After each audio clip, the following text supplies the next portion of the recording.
Oh my god, we're 50! Well, not quite 50. I'm 37 as of tomorrow. But this is the 50th show, guys. What the fuck? I know yesterday was last week was its 1 year anniversary since we started, but 50 episodes just seems like such a better milestone, I guess. And who better to kick it off with than having the person who knows all of my secrets to a fault that legit we have worked into contracts. We call it the Jessica Rachel clause for NDRs because we are one person, guys. It is my best friend in the entire world. I love you so much, Jessica. Hello. Hello. And happy early birthday. Woohoo! Yeah. I get to say it first. Technically, I started celebrating literally the moment that somebody in New Zealand sent me a happy birthday. And I was like, it's official. It's my birthday somewhere. So I started nibbling on edibles. And I was like, oh shit, I've got my show tonight. Well, right. But then I was like, oh shit, I've got my show tonight. I usually drink through that. But tonight you're going to get a different kind of Rachel. You're going to get a little bit of a stoned Rachel instead of a drunk Rachel. Oh, I know. Which that's one of my favorite Rachels. Those are two very different Rachels. It is. Yeah, stoned Rachel is very much like, oh, hey, let's watch a stupid movie and we're going to laugh about it and have a great time. And also, here's this other movie that's a fabulous parody. Do we know which one we're talking about this time, Rachel? Are we not talking about Fanboys? Because that's my favorite.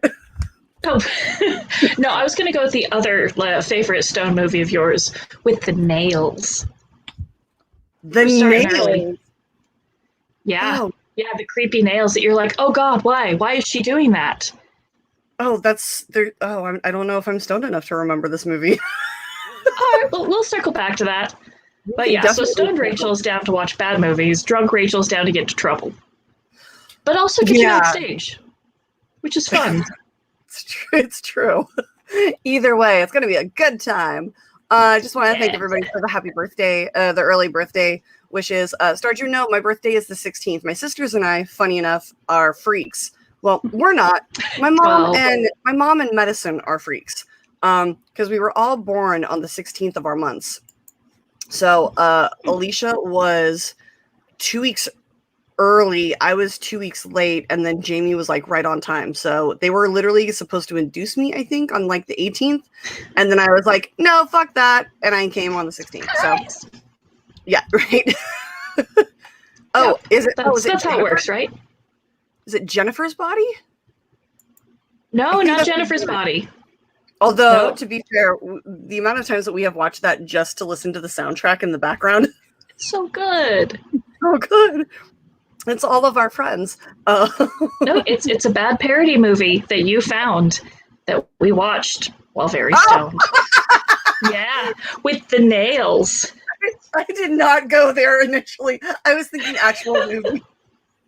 Oh, no, this is not a real movie. You will definitely get to that when this kicks in. Now, for those of you that don't know, Jessica and I have been best friends literally since the day we met, which was, not even joking, 16 years and 1 day ago. The reason I remember this is because it was 2 days before my 21st birthday, and it was at a concert at the Roxy, right? Yeah, the Roxy. We were at the Roxy going to see a mutual, like, we each had like been massive fans of this one band. And they're called Vendetta Red. If you don't know who they are, look them up. And Google, it's your friend.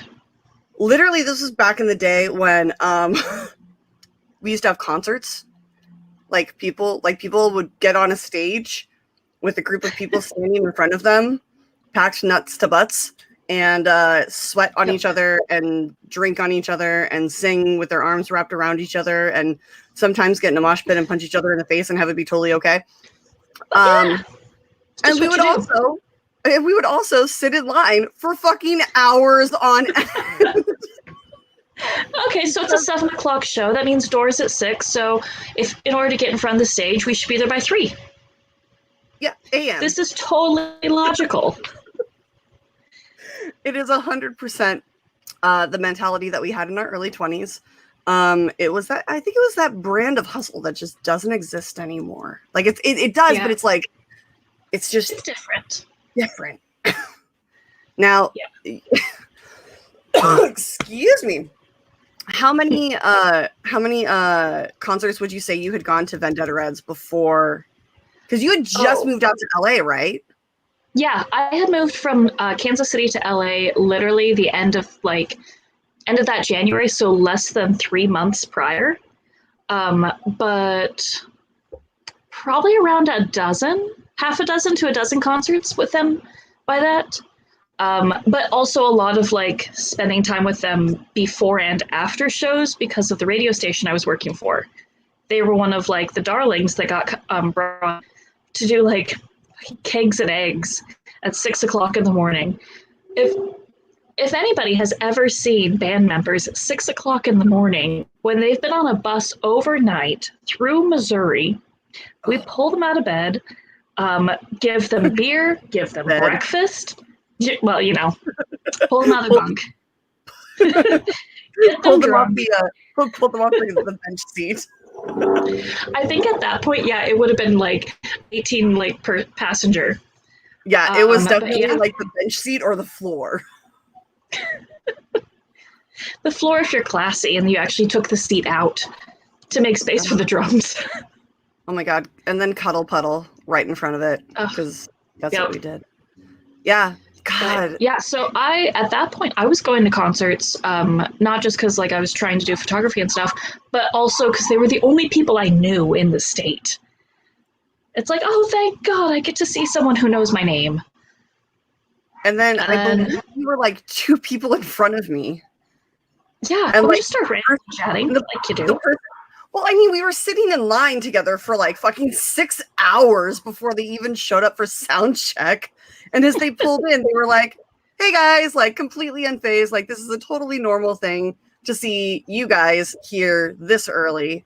And we just started chatting in line and we had so much fun. Wait, was that the show that I went and got a tattoo? Because I was bored? No, I don't think so. I think that was a different one.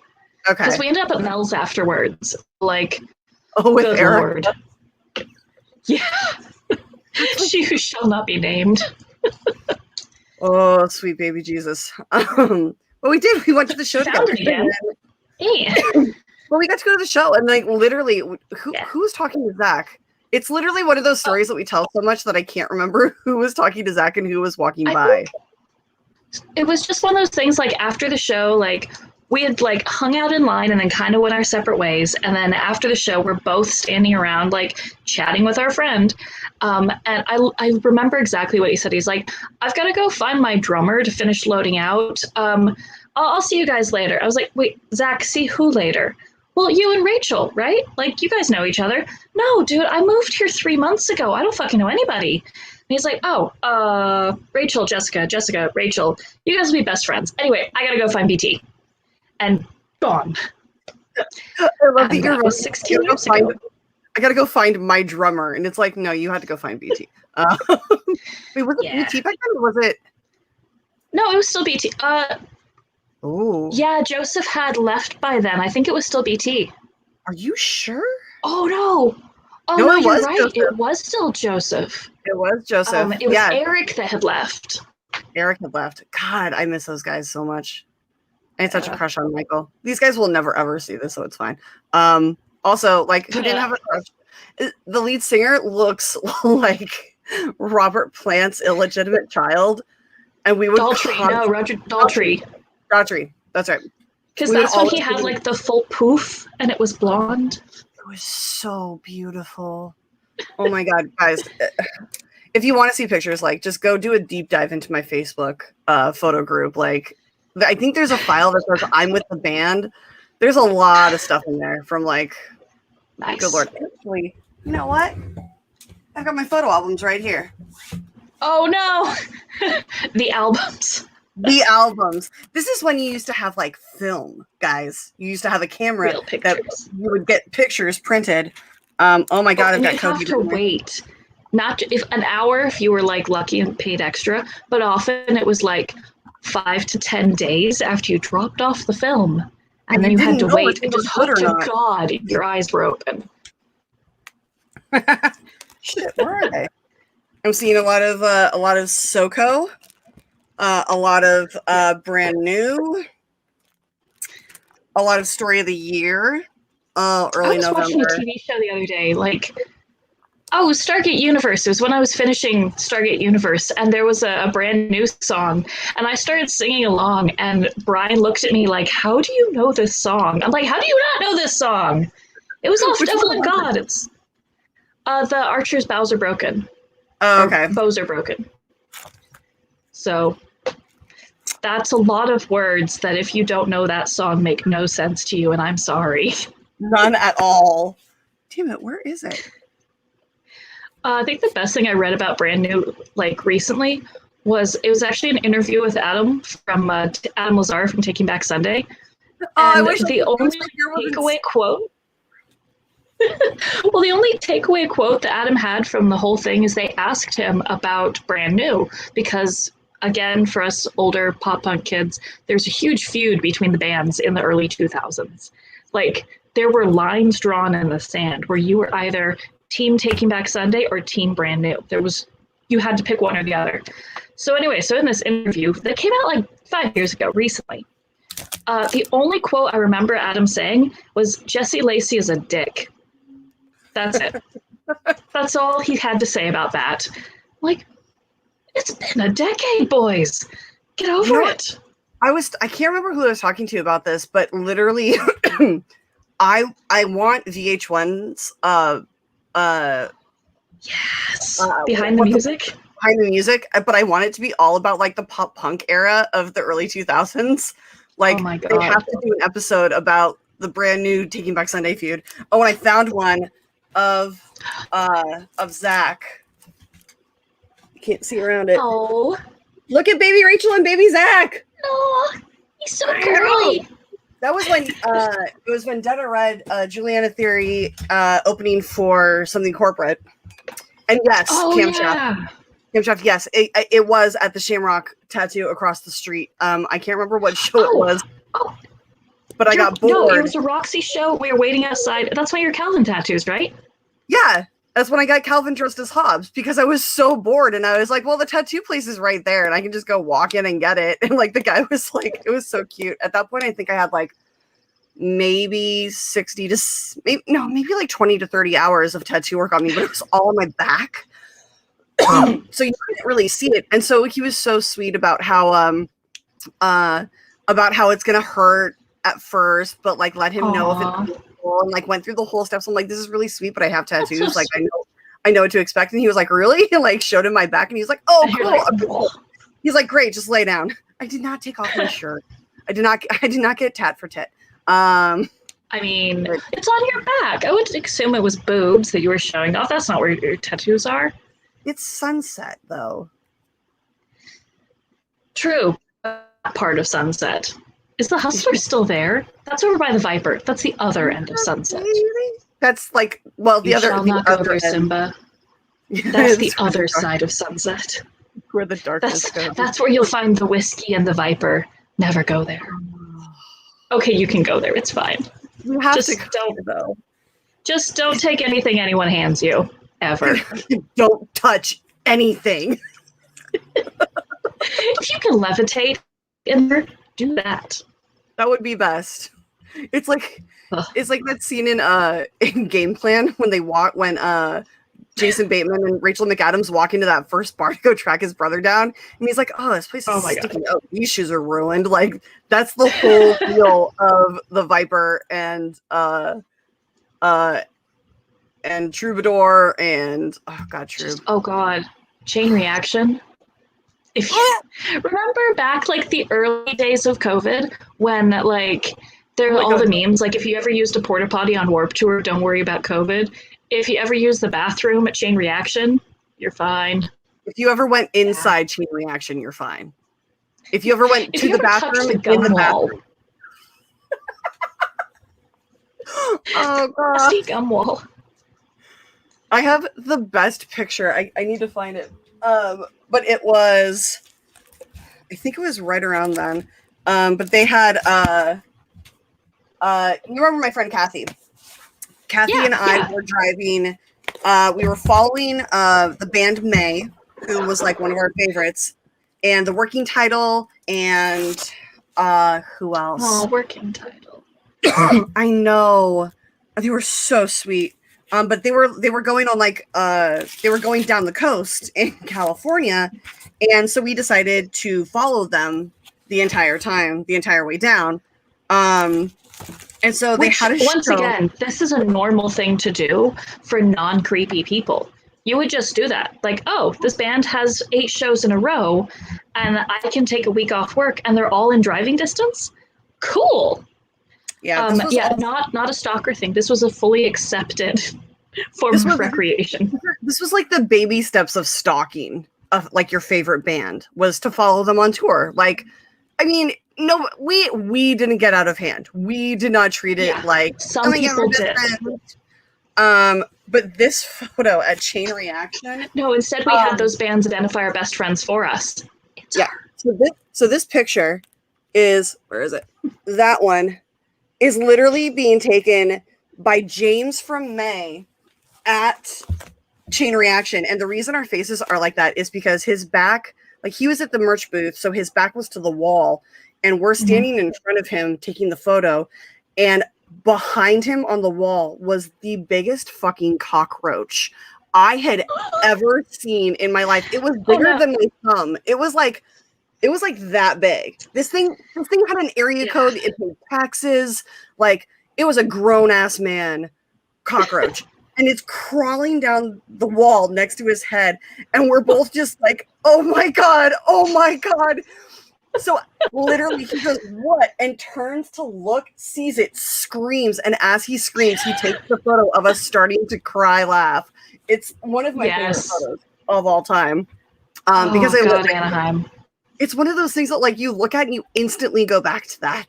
Like instantly. Oh my God. I totally forgot at the beginning of this. Guys, if you have any questions for me and Jess, we will be getting deeper and deeper and deeper into these ridiculous stories that we have to tell. Send them in. We're good. Questions.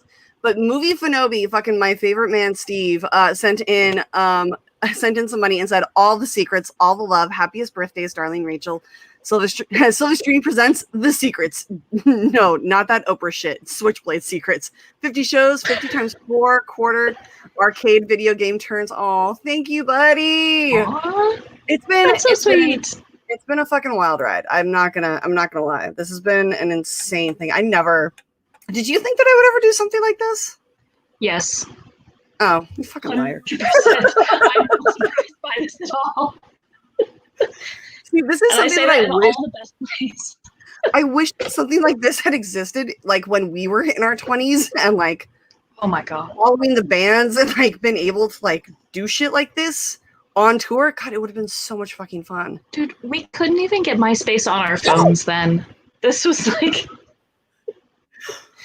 it's true. I mean, you'd have to be like on Access to be able to do what we do. It's true, and actually, it's better that way. I think it was so. I honestly, like, there's a lot of things I'm glad there's no footage of, where it's just like nothing bad happened. They're just weird and awkward and smelly, and like, better to remember it as like a little time capsule than actually have to see what you looked like when you thought that was a good look. Oh yeah, no, I've got a few of those that I was like, ooh, that keeps popping up on my memories every year from Facebook, and I'm like, can we not do that? That's awful. But no, Jess and I were actually talking before we started about how we've been friends for 16 years, and Jessica started off in the industry as a photographer, and yet we have like no photos of us. I think we definitely have we have the group one from that Music Saves Live event that it's like we're all like dressed super cute. We were super cute. Danielle. Like, only times Danielle was definitely there. I think Katie was there. Yeah. That was that. Was that the event that? No, I'm thinking of a different one. I think it was at King. So we did a lot of events in in Hollywood for Music Saves Lives, with a lot of people that turned out to like just disappear. And then there was that one chick at that one Warped Tour launch, the Key Club, Katie something or other. I don't know. She had a song about making out with chicks. What happened to her? I heard she had to fire her band, who were really, really great guys, and that made me real fucking sad.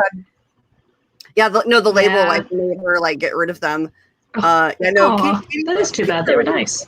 I felt so bad for Katy Perry, that Warped Tour that she was on. I think that was 05, right? Mm-hmm. That's when I Kissed a Girl came out. No, it was 06. Oh, it was 06 because 05 was the summer. No, it was 07 because that's when I was like officially working for Music Saves Lives and not just telling them to give me passes. Not just like, hi, get me into this. Let me bring my camera. Don't argue. Just do it. Just give me. It's fine. It was so much easier to tell Russell what to do and not ask for things. Because because asking means he needed to know something or he needed to look into something and then follow up and let you know. And that was never ever going to happen. No. It was much easier to just be like, hey, I'm on my way. I'll meet you at side stage. You'll have my pass there, right? Yeah? Cool. See you at 8. Actually, more than likely it was see you at 8 a.m. because we would end up fixing everything he didn't do. Or just doing everything he didn't do. I mean, the worst part was that, like, the nonprofit was such a great idea and such a, like, it really could have worked so well. I think they're still doing stuff. Like, it's much more low, and they don't focus so much on blood donation. So for those that don't know, the Music Saves Lives program we worked with basically encouraged kids, like teenagers and like young 20-year-old somethings, like the Warped Tour demographic, donate blood, get a VIP pass for Warped Tour. Super easy. It was great because during the summer, the blood banks are down to nothing because there's no school drives, and everybody wins. In theory. It was a lot of work. It was daily arguments with concert security, trying to make sure that the kids stayed in line and didn't piss anybody off or try and get on someone's bus. And just generally it was a lot more work than it sounded like, but it was fun. And like, I honestly, and then when we started working with the bone marrow drives, we actually, what was that band that, I think they started with an H. Anyway, this guy in one of the bands that had worked an event with us, just on a whim, signed up for the bone marrow drive, which if you have never done that, they just do a mouth swab and they throw your DNA in a research pile. Well, and that if someone matches with you, they'll contact you. Well, now they just do the cheek swab. Do you remember when they did Bamboozle Left? Yeah, so where it was actual blood draws. Bamboozle was it's like an East Coast thing. It's held in New Jersey. It's amazing. It was so much fun. I went for my 20th birthday. But they did like a show there, and then they did Bamboozle Left in Pomona 1 year. And Music Saves Lives was one of the biggest like nonprofits that was there, and we were doing bone marrow registration. But you had to get your blood drawn. So we were literally inviting kids into our tent, taking blood from them, and then sending them out. We weren't taking the blood. There were actual phlebotomists there. Well, not we, but like the royal we of the company were taking their blood and then sending them out to probably drink drugs. And then like stand outside in the heat all day. And I was like, this is the worst decision fucking ever. Like, oh my God. Oh man. And like the line between trying to convince somebody that, you should totally sign up for this. It's just like, it's a quick blood draw. It's 15 minutes. No big deal. Versus the ones I'm like, all right, dude, you're very drunk. We can't legally do this. It's not blood now. It's just red Bud Light. Like, it got to that point. Why does all your blood look like a guitar-shaped margarita? Do you like pina coladas?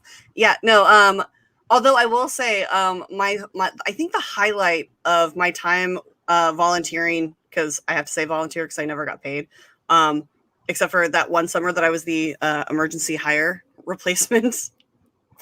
But we did a blood drive at the Gibson showroom in Beverly Hills. Oh, yeah. It was so much fun. We were around these amazing guitars, and it's literally the place where celebrities go to buy guitars and to have lessons. And so we were there. We had a goal to meet. I think we were like 3 or 4 shy of our goal. And it was like right at the end. I think we had like 20 minutes left of our drive, and nobody's coming in. We were literally trying to pull in like construction workers from the Roach Coach across the street at lunch. And then like 5 minutes left, in walks, I can never remember how to pronounce his last name, Milo Fitzmillion? No, it's... He played Jesse. I know exactly who you're talking. He played Jesse in Gilmore Girls. He plays the dad in This Is Us. And he the one that wanders gets killed by the crock pot. I haven't watched any of it. Oh, sorry. Spoiler? I mean, you know me, I cry at fucking everything, so I don't need anything that's going to make me cry that easily. Yeah, it's a big one. I got texts about that when it first aired. Oh my god, are you okay? I'm like, I don't watch this show, but cool. Yeah. I want to say vitiligo, but that's a skin condition. Ventimiglia! There it is. Thanks, Chris. Yeah. I was like, it's something like that. But yes, Milo Ventimiglia came in with his guitar. He was there early for a lesson, and so I fucking sweet talked this boy into getting because I walked over to him and we were like chatting, and I don't care how famous you are. In fact, the more famous you are, the more shit I give you because I'm endearing. Right. And so we were talking, and he was like, "Yeah, I'm here 20 minutes early for my appointment because people were coming in for like viewing appointments, like for guitars and like consultations and shit." So we were like having to like kind of be like, "Okay, well, you need to go to that back desk and like let Sandy know that you're here for your appointment, and like they'll take care of it." So he comes in, and he's like, "Yeah, I'm early." I'm like, "Great, you have just enough time to donate some to get some blood drawn and sign up for the blood drive. Like, it's totally fine." And so he like was like, no. And so I was like, well, whatever. We can just we have nothing else to do right now. There's nobody else here, so I'm just gonna sit here and talk to you until you say yes. And so he finally like broke him down, and he was going to donate, and he like was filling out the paperwork, and then he came across the section about the tattoos. Like, if you had tattoos within like 6 months or something like that, like you can't donate blood. I think then it was ear, but yeah. I think it's at that 6 point months now. It was a year. I thought it was 3 months now. I don't know. I just know that I can never donate blood ever again, basically, because I just keep getting them. I mean, I haven't since the world shut down, so I probably could. I probably should. But anyway, so he's like, "Oh, I've gotten a tattoos. Like, I can't donate." And I'm like, "Oh, well, that sucks. But like, what'd you get?" And so we start playing show and tell. And like always, whenever I show somebody my back tattoos, my boss always walks in. So I've got my shirt tied over the back of my head, and Milo's like looking at my angels on my back, and like we're talking and everything, and fucking Russell walks out of the back from talking to the guy that had the head guy at Gibson, and he's like, "Rachel, what are you doing?" I'm like, "We're playing show and tell." Like, that doesn't make it sound better. I mean, he would be classified as a climber. I'm just saying. Oh my. Oh my. Nice. God, we had some weird times with those. I remember working Taste of Chaos, where like we got all of the band Aiden to sign up for the Bone Marrow Registry, which was fantastic, and like all the other bands, and then fucking Shannon Lato shows up drunk Yeah, we have strong opinions about the Leto brothers. Fucking Shannon shows up, and my sister, who was 16 at the time, is working with us because, we're not doing anything like that needs to be 18 over. She's just filling out paperwork. Yeah. And he is openly trying to hit on her. And she's like, and Sam's cute as hell too. So like, especially back in like little scenester cutie, like, with her little like hair. Oh, she was had like the hair, and she was wearing like a little anchor shirt. Yeah.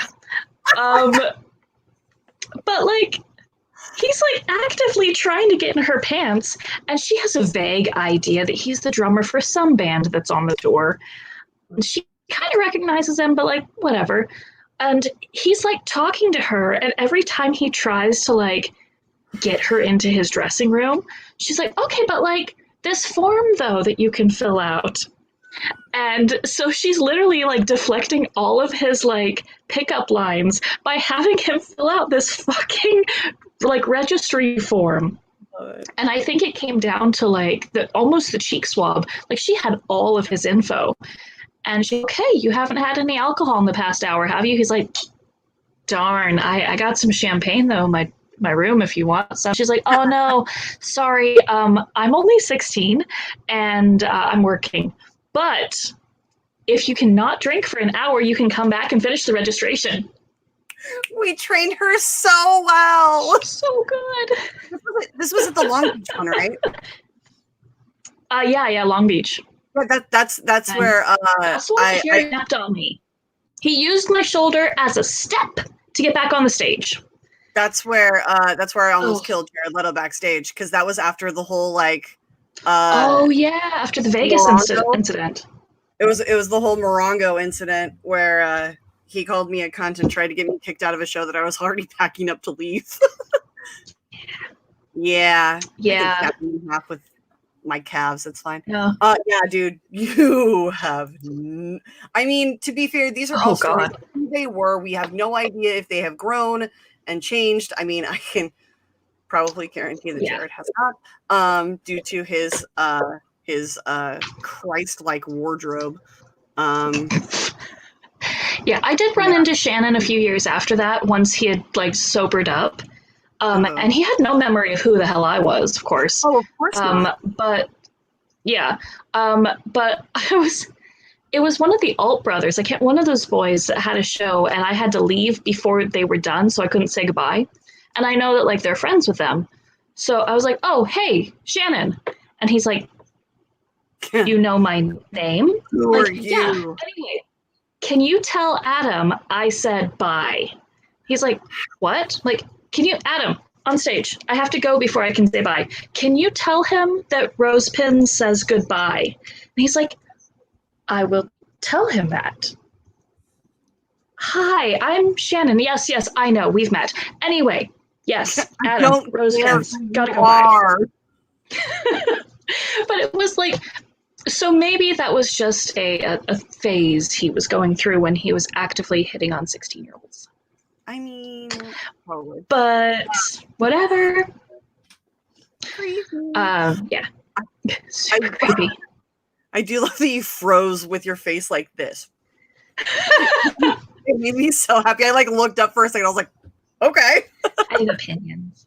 And Jared using me as a stepladder. Nah, I'm gonna hold that again a while.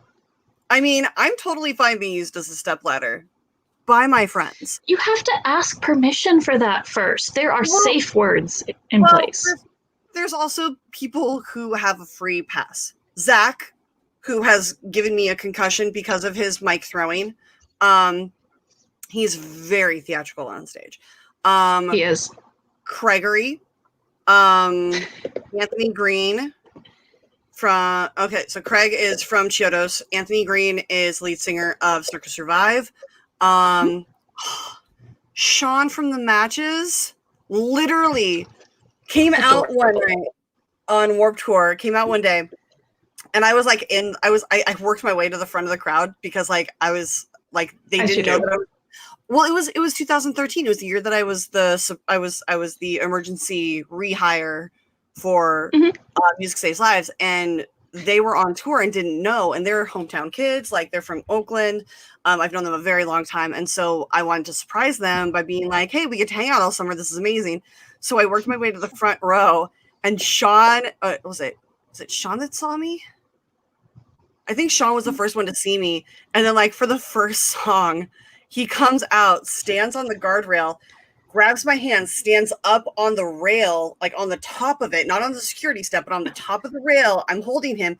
And then, because I had my hair pulled back, he decides that it's going to be a fun idea to stand on my shoulders.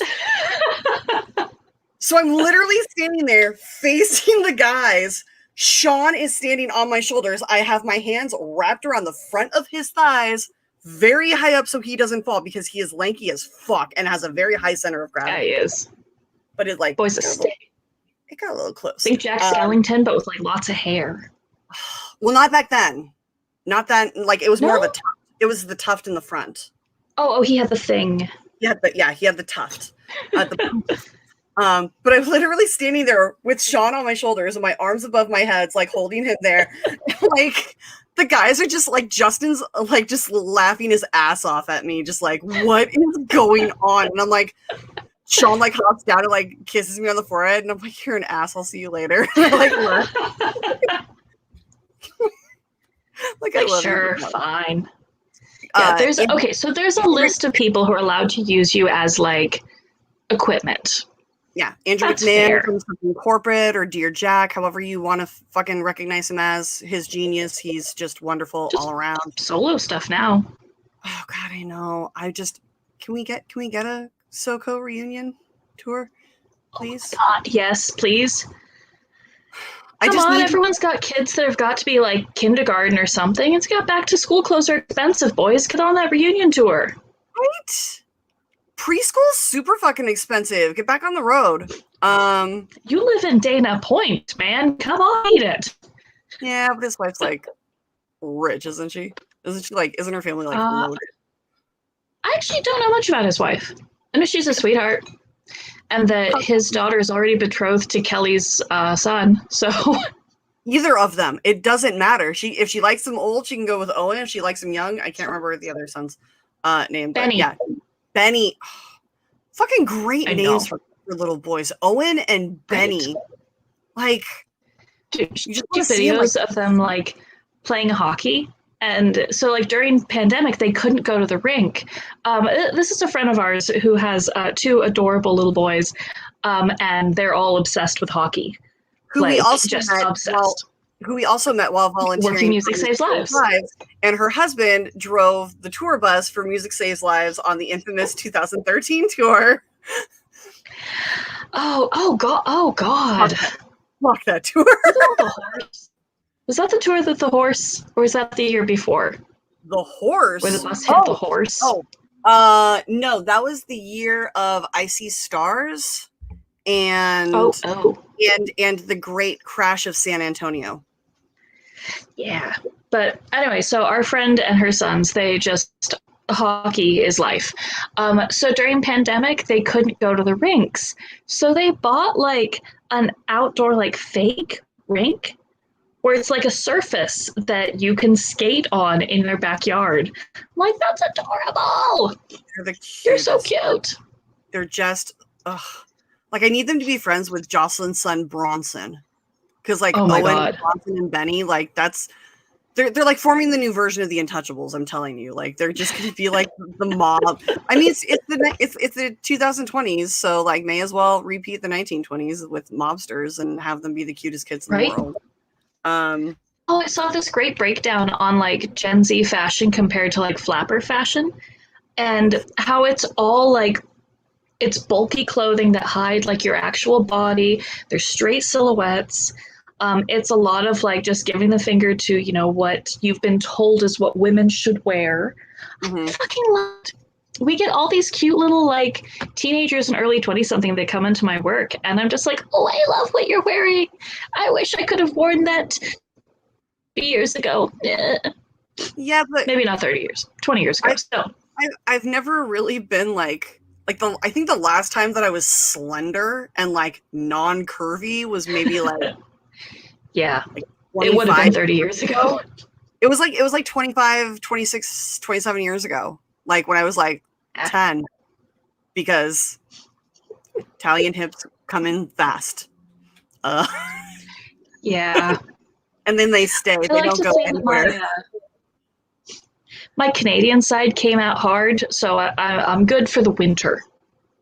I can stay warm. Mm-hmm. We're I was talking to. I was a friend of mine. Jamie. When she lost a bunch of weight. This is a couple years ago. A good friend of ours lost a bunch of weight, and the first thing she noticed is she was cold all the time. I remember. Like, oh, I actually have to wear a hoodie now. She like posted on Facebook and was like, "Hey guys, does anybody have any extra hoodies that they're not wearing because I lost weight and now I'm cold?" And I was like, "Well, that serves you right, skinny bitch." No, we love Juanita, my Cholita. She's amazing. She we so let's go further back. So trying to stay on the timeline a little bit. So Jess was, for those that don't understand, Jess referenced it earlier. She referred to herself as Rose Pens. Now, back in the day, Jess was incredibly famous within the scene, like within the emo scene. Underground, like the people who knew. Like if you knew about the feud between TBS and Brand New, like you probably knew who Jessica was, because Jessica is a very fucking common name. And so she retaliated by handing out literally rose pins. And it's like, what, do you have one of those? I can't remember. Not. I'd have to go digging. But I can find one if we can take a potty break or a pause later. But so it's literally just like a silk rose, like you'd get at Michael's, because that's where I got them, on a safety pin. Roses. Yeah. And I would, you're 17 in the pop punk scene in the early 2000s. So I was like, well, I'm going to wear these everywhere. So I literally wore these safety pins with roses all down the front of my jeans, across my shirt. Like they were on all of my purses, my pin purse, all my bags, everything had a rose pin on it. So I would be working a show or just there for fun or something and be talking to a tour manager or a merchie or a band guy or whatever. And I introduce myself. I'm like, oh, I'm Jessica Rose Pins. And they're like, what? I'm like, and I hand them a rose pin, like literally take it off my hoodie and hand it to them. Because it's easier when you're very tired and probably drunk and Lord knows what else to remember a name, a face, and an object versus just a name and a face. And that kind of became a thing. And once again, because my name is extraordinarily common, there's that. And once upon a time, I don't think I was famous, but I was only thing for the first 10 pages of Google if you Googled rose pins. You were known in the scene, and also I remember when Fuse would do Warped Wednesdays during the summer when Warped Tour was going on. They would play music videos of bands who were on Warped Tour, and like 90% of them, like the guitarist had one of her rose pins on their guitar strap, or like literally holding together a seam of their jeans or something. It was always somewhere, and I just remember being like, "It's my girl. She's famous. People know her." So yeah, I think actually brought that up at one point with somebody, and they were like, "Oh my god, I remember her," and I was like, "Yeah." Yeah, I actually, a couple of those old photos recently popped up on other people's pages. One was Tom from MySpace wearing a rose pin from that Key Club event where he was weird. He was nice, but he was just super awkward. Another one is that photo I took of Jeffree Star with one of my rose pins. And I'm like, yeah, I hate you, and I know a lot of dirt about you. And it was only 2008 at the time. Back when he was Jeffree. Back when he was still a piece of shit. It's nice to know how some people have grown and changed. Nah, they just threw more glitter on it. And like spackled all of the foundation. No, honey, there is a limit to highlighter. Sturgeon, you should not ever stop eating pizza. See, Steve agrees. No, pizza's amazing. Pizza's the best. Pizza's my like survival job. You should enjoy pizza. It is actually just works for Mod Pizza now. Because I do. I'm lucky enough to find a Plague. We're all going through that. It's fun. I would much rather have my old job back. I would much rather sell t-shirts than pizza. But it's fine. The kids are fun. The store is cool. She does. That's all I gotta say. Yeah, that's I do. It. I'm the oldest person in my store by almost a decade. I have 9 years over the manager. Ugh. And she's amazing. But like occasionally she'll try to do like the who's been on the internet longer. And I'm like, honey, I was here when the dark magic was said. My first typing class in high school was on an electric typewriter. I learned how to do clip art on ClarisWorks. I had a Friendster. I can't tell if I'm winning or losing this game, but I'm doing something. Yeah. But either way, I'm sad. But either way, I have a favorite brand of ibuprofen. I also know how to beat Oregon Trail, so fuck you. Right? It's all about making sure you load up on supplies and wagon axles, not guns. Funny enough, it's supplies and the trades, not weapons that will save you. Go figure. Oh, hey, Sean. Here's how that works out. Thanks, buddy. Miss you. Yeah. So technically, I know the exact time that I was born. So my birthday is actually like literally 25 hours and 24 minutes from now. Because I was born at 9:53. Right.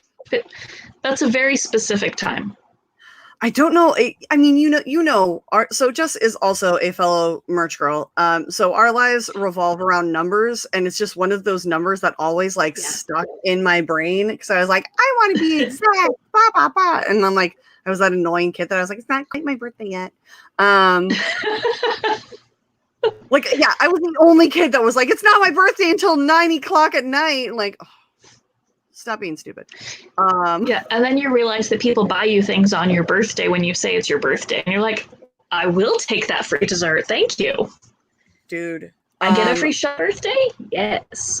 I was going to do this later, but because you brought up birthday presents, I jokingly, well, half jokingly, okay, so I am a firm believer in happy birthday and Merry Christmas me presents. Like the ones that you get for yourself are literally like, it's the only time you can count on somebody buying you exactly what you want.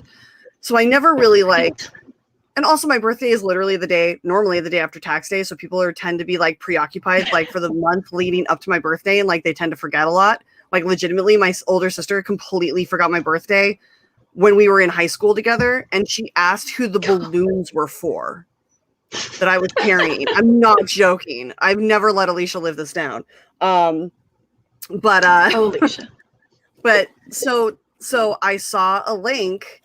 I'm like looking as if I'm trying to see. True. But I saw a link get posted about something, and I was like, well, I have to own this one way or another. So if nobody's going to get this for me, I need to know so I can make sure that I purchase it. And one of my favorite people, Vanessa Fitzsimmons, who was on the Den last year. I can see it. She's show me. Show me. It's I like can't Dylan, see. like Dylan when she was little. What's in your mouth? But Vanessa literally messaged me like within 2 minutes and was like, what's your address? I'm getting this for you. And I could not have, I literally opened this. I did a video. I will post it later and totally cried, but it is a signed script of Dogma. What? It's my favorite thing ever. I'm literally just tearing up. Oh my God. I know. And it's got up for you. It's got the pages are numbered. It's got notes and shit in here. Where are they? Hold on. Whose was it? I don't know. It's like a copy, but like there's notes on it and shit. And I just was like sobbing, like, because she messaged me and she's like, "Did it get there?" And I'm like, "I was in Florida. I don't know." And like I had to message back. So literally, my happy birthday me present is going to be getting this bound in like in a really nice binding, with like a cover page, and then eventually, when the world opens back up, I will be stalking Kevin Smith and Jason Mewes and trying to get that signed by everybody. I mean, obviously, sadly, it can never ever be signed by Alan Rickman, but it's okay. We just need a necromancer. This can happen. I'll talk to Brian. We'll figure it out. On your D&D, is he playing D&D tonight, or is that last night? Last night. He's hiding in our room playing on his Switch. He's like, I'll let you girls have fun. Basically, yeah, I told Mom, I was downstairs grabbing water, and I was like, Jessica's on tonight, so feel free to come up and say hi whenever you want to. Like, just come in. Yay, it's fine. Mom! So she'll be up to say hi. But yeah, no, it's literally like my most valuable possession now is that fucking script, and that's amazing. Yes, and George Carlin, of course. It's just, I just think about it and get happy. Again, necromancer. I know, right? It doesn't even need to be a necromancer. It could just be like a seance, and like the spirit can take over and they can sign. It's fine. Like that's all. Yeah, that's probably cheaper. Yeah, right. We could go the ghost route instead. We just got to find some Oda Mae Jones. Or yeah, is it Jones? I'm sorry. I'm just imagining you and Alan Rickman making pottery, and it's a really odd visual, but I'm into it. I'm here for it. Oh my god! Yes, Righteous Brothers playing. I will have ghost babies. I'm in it. It's fine. I just want to see a. It wouldn't be a penny though. It would have to be like a British pound floating in the air. Yep. Yeah. But yeah, so that was amazing. I also did maybe I can't do that. Maybe I'll wait for Christmas to do that, because I just remembered I did my happy birthday me present was getting the lifetime subscription thing to Plex. What's that? It's like a should I know no, Plex is like it's like an external cloud for movies that works through apps. Okay. So that I don't have to while I was in Florida, I did something that I never thought that I would do. And that was in Florida, there's a very long list of things that could have been. I know, but it wasn't Florida specific. It just happened to happen while I was in Florida. And that was I know. No, there was no Florida Man episode for me, thank God. But no, while I was there, I filled my 4 terabyte hard drive of movies. And I still have so much to go. I knew this day would come. I didn't. I was like, there's no way. But yeah, so now there is. Well, so now I get to go through that. Like, you can access the website. Like, I can access the web, like the app on my TV, which is great. And like, you just need to like sign in and shit. So it's perfectly fine. But like, you can go through and like register, like if it's not a purchased one, I guess, like if it's depending on how you downloaded it, it'll autofill everything, like the director, the release date, like what kind of genres it's in, the tagline, the descriptions. But other ones you have to go in and manually fill in. And I'm like, okay, great. This is just another form of studying for me. I was going to say, I can just imagine your Excel sheets. They're just going to be glorious and all color-coded. They are. I mean, actually, I'm channeling you really hard with my work Excel sheet, because I keep track of my hours in an Excel sheet because I miss them. Oh, God. I miss them so much. I offered to count out the register the other night. You guys want me to count the register? I can do that. Can I please let me count? Let me count. I'm bringing Rex's lunch. Happy rainy day. Oh, well, well, can you do it? Welcome to May I service you? Fucking, yeah. That's another thing that I got so fucking sad about Florida is that I forgot my fucking Rex Manning shirt. Oh my god. So like, what was it like? God, 5 years ago? It's April 8th. No, I know. Oh yeah, when we did Rex Manning Day. Yeah, it was. No, it can't be 5 years ago because that's when that was the same trip that I discovered the Schmodown, and also you were on tour American in Paris. So it was 13. Wait, not 13. No, it would have been like 16. 16 or no, 17. No, because 17 I was on tour with Little Mermaid. It was May. Or it was March. No, it was March. April. It was April. No, it was March. It was April. Okay, Rex Manning Day is April 8th. Okay, and I was working with your assistant, that I can't remember her name, on April Fool's Day when the understudy to the understudy to the understudy got called in to play the lead. And everyone was an April Fool's Day joke until they're like, oh no, holy shit, he needs to do this. Yeah. I'm still mad that I missed that day. But that was one of the days that I was at WonderCon, which is the weekend you guys gave me off for my birthday. Yeah, so that was 4 years ago. So it was April. It was like end of March, early April 2017, and we were in LA. Oh yeah, because I left in May. Yeah, you're right. Yeah. 17. And I remember you and I went to Amoeba. R.I.P. Oh. And I think I got like $85 worth of DVDs and Blu-rays. Yeah. And you got a little silly. No, I mean, that's just regular visit to No, Amoeba. Like I said, it's a little silly. It's a little silly, Not like Amoeba silly. Yeah. Because you've done that. That's why I have a bunch of miscellaneous like seasons of Doctor Who and stuff, because you're like, apparently I have 3 copies of season 8 of Doctor Who. Would you like one? Merry Christmas. Yeah, and then we found the t-shirt there, and then we went back, and all right, we may as well talk about this now because this was the visit that it happened on. So like I said, Justin and I have been friends since literally right before my 21st birthday. So it's been a very, very long time. 16 years. We discovered a deep shared love for parody porn. Like now, the really dumb stuff. But not just parody porn. Musical parody porn.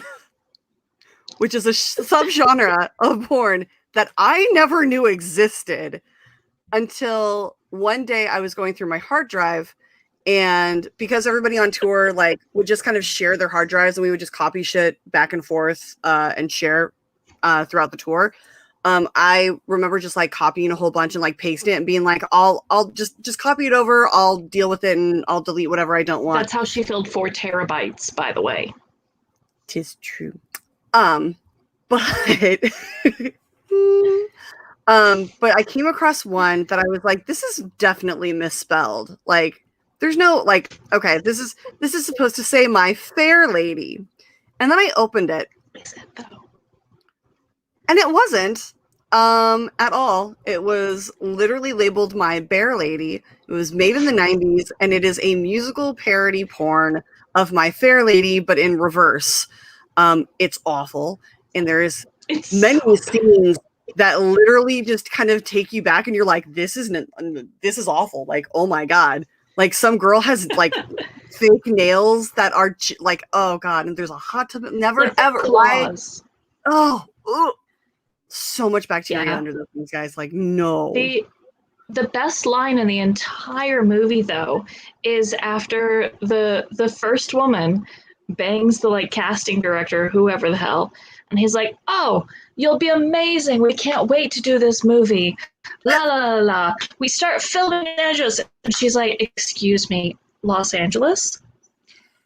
if you screw somebody on stage in New York, it's art. If you do it in Lawless, you're a whore. It's like, It's and that's the beginning of the movie. it was the male lead, and they were doing a it was supposed to be a stage play, and so she screwed the male lead on the casting couch in front of the casting director, and then afterwards found out that they were going to be doing a soft run in LA, and she was like, I don't do LA. LA is for whores. No. Like, what? It was so great. We had so much fun. Oh my god. She had standards. She definitely had standards. But so the best part about us watching this movie is we had just started it, and I'm at Rachel's Airbnb, and like we're just hanging out, having fun, and I think we're like an hour into the point. So no, like we were maybe like 15, we were maybe 15 minutes into it, but we were like halfway through a bottle of wine. Yeah. And then Rachel's assistant comes home with a friend of hers, and she's like, what are you guys doing? We're like, pause. We're watching a terrible porn, and it's hilarious, and you guys can join us if you would like. Would you like to join us? But her friend was like, okay, yeah, let's do this. Cool. And I'm not sure if he thought anything was going to happen, but like afterwards, when like we watched this terrible movie and we're laughing at it the whole fucking time, so this is clearly not sexy. No. He's like, to the assistant, your friends are cool. He was also so Kelsey at the time was, I think she was 20 and she was going to turn 21. Yeah, she was 20, so she wasn't even 21 yet. So yeah. And she had gone to what's the fuck is that college out there? Not Sunny. Oh my god, why am I blanking on this? It's one of those like I want to be an actor colleges. There's like a campus in LA. There's like two in New York. No, not MI. No, not MI. Not FITM. I want to be a rock star. Regardless. So she had gone there for like a few semesters and then like had to drop out. So like she was hanging out with a friend of hers that night. And they came home from dinner and we were like two older ladies drunk in the front room watching terrible musical comedy porn and invited these two young children to watch with us. And the look on their faces. Again, by children, they're clearly in their 20s. So everything was legal. Yeah, it was so fucking funny. So now we're constantly on the hunt for new musical parody porn. So if you guys have a link to any of that stuff, like seriously, because we've got that There's one. An Alice in Wonderland one. The Alice in Wonderland one was actually like so it's definitely Alice in Wonderland porn parody. But they're trying so hard in the acting scenes that you actually forget that this is supposed to be porn until someone takes their pants off. But it's like it's not even like a gradual like swing from like acting to porn. It's like we're acting and now everyone somehow got naked and there's penises everywhere. There's so many dicks. It was so fucking funny. Like I remember texting you while I was watching it and being like, what is going on? Who edited this piece of shit? It's so fucking funny though. And they sing. And they sing. Like who thought like I want to know if you took out the porn, it would be like a mediocre, like Alice in Wonderland adaptation. Yeah. I've seen worse that didn't have penises. So clearly this ranks a little above those. It was just so ridiculous. Sorry, guys. This is like literally our favorite thing in the world. It's so stupid. And like, why would you ever like, I don't ever want to be fucking a guy and having him like sing a song. Although I will give them credit. None of them have them singing while they're having sex. Because that would just that's true. Completely ruin the mood. But the songs are fantastic in like the worst possible way. It's just oh my god. In My Fair Lady, when like they're teaching her how to sound, because the star in My Fair Lady, she is an acclaimed Broadway actress. And they have to teach her how to speak like a slut. They have to whore her up. Yeah. It's so bad. It's so bad. They literally have to teach her how to slut it up, and it's fucking hilarious. It's literally like the inverse of My Fair Lady, where they take a gutter snipe and make her into a proper lady. It's the exact inverse. Yeah. They're trying to teach her how to like a Juilliard grad. Yeah, it's so bad. It's just the worst. But it makes me so happy. But don't worry, we don't just watch bad porn. We watch all sorts of other bad movies. Well, like my favorite franchise, Sharknado. And this isn't even a joke. No, 100% true. At all. Like, so was it Comic-Con 2018? Yeah. Were you there for? You were there for fun. I was working. Working, but I had like one afternoon off the whole weekend. No, you had. I was like, well, okay. You had like 2 hours off for lunch or something because they owed you an hour, and I was like, great. Like reserve, like tell them that you're going to leave at this time because I'm taking you to this panel, and you're like, all right. Like you didn't tell me what panel it was right away. Well, no, because I don't want to fucking ruin the surprise, and I told you not to fucking look at it, and you didn't because you're a good friend and you trust me because you know that anything I tell you, and I trust you. It's true. Yeah, no. So we get there, and it's the Sharknado 6 panel, which is the final movie.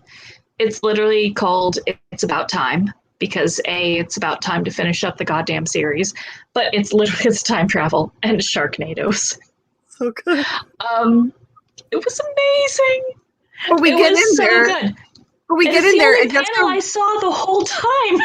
But we get in there, and like this is how unabashedly you actually love this. Is that we got in there, you realized what we were there for, and you burst into tears.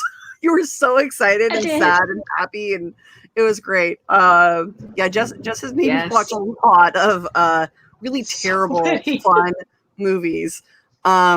We used to down like 2 or 3 bottles of wine and then just like watch Sci-Fi Channel. Although I will say, yes, Bad Sci-Fi Saturday. You did introduce me to the best terrible Christmas movie of all time. Santa Jaws! It is so great and so terrible.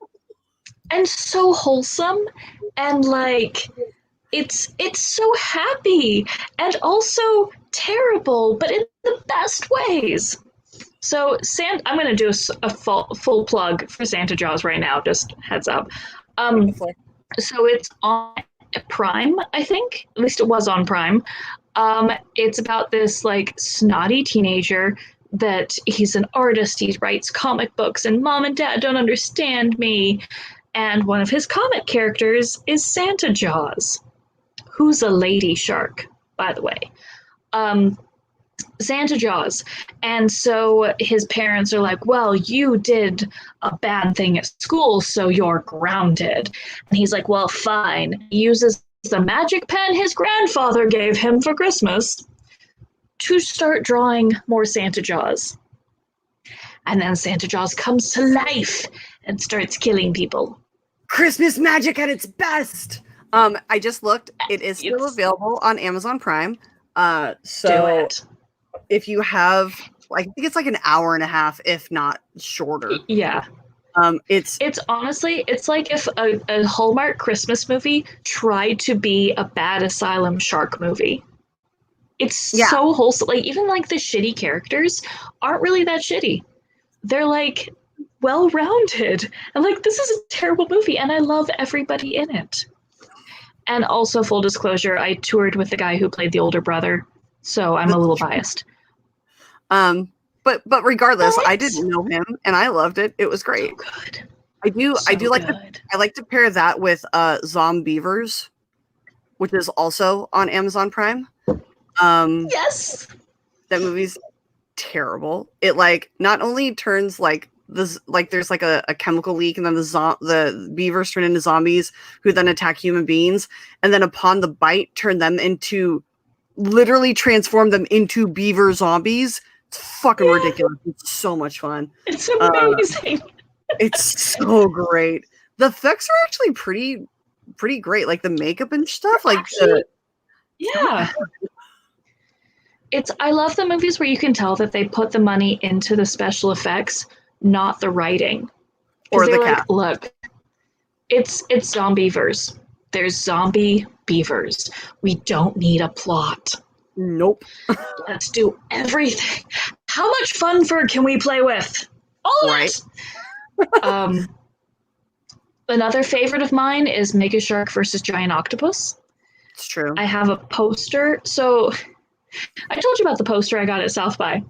Oh yeah. So I'm at South by Southwest a couple of years ago, and there was they called it flat stock. So it was basically like poster art everywhere. And I'm a complete sucker for poster art. I love it. I mean, as you can see.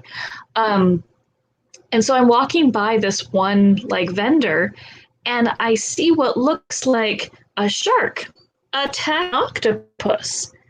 And it's like a blacklight poster. And so it's like, I'm going to talk to them. So chatting it up and everything. And like I bought some Doctor Who posters and stuff that they made and things. And I'm like, hold on, but tell me about Mega Shark up there. And they're like, how did you know that? I'm like, wait, that actually is? So that poster was designed for the movie release party for Asylum. So the fact that I was like, that's Mega Shark versus Giant Octopus. I need that in my life.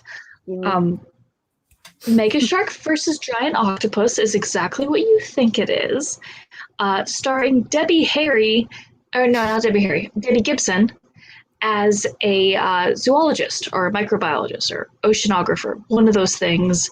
It's not very clear. Yeah. I could go on about bad sharks. It's along the lines of all of the Lake Placid sequels. Those just make me so happy. I think I watched the remake. Was Betty White in the original? Yes. Yeah. To be fair, no. she's just the best. It was Cloris Leachman. Cloris Leachman was in the original, and Betty White was in the remake. I know Betty White's in it. Yeah. Yeah. So the best part of all of the Lake Placid movies was something that Brian actually pointed out to me. So movie number 4 is called Lake Placid Final Chapter. It's not the last movie though. There's like 3 more after that. But the movie has no depth. Her entire character revolves around, I really like books. So you're graduating school, you're going to go to college. What are you going to say? I don't know, something about books. Well, what do you do in your free time? I don't know, I just read. I really like books. Like, that's literally her entire character development is, I really like books. And the movie's called Final Chapter because she really likes books. Ugh. It almost makes me wish that we had made that horror movie that my friends and I had come up with at the Full Moon Tattoo and Horror Convention I told you about, where the guy can smell sin. Oh my god, that's amazing! Yeah, he was going to be called the Sniffer.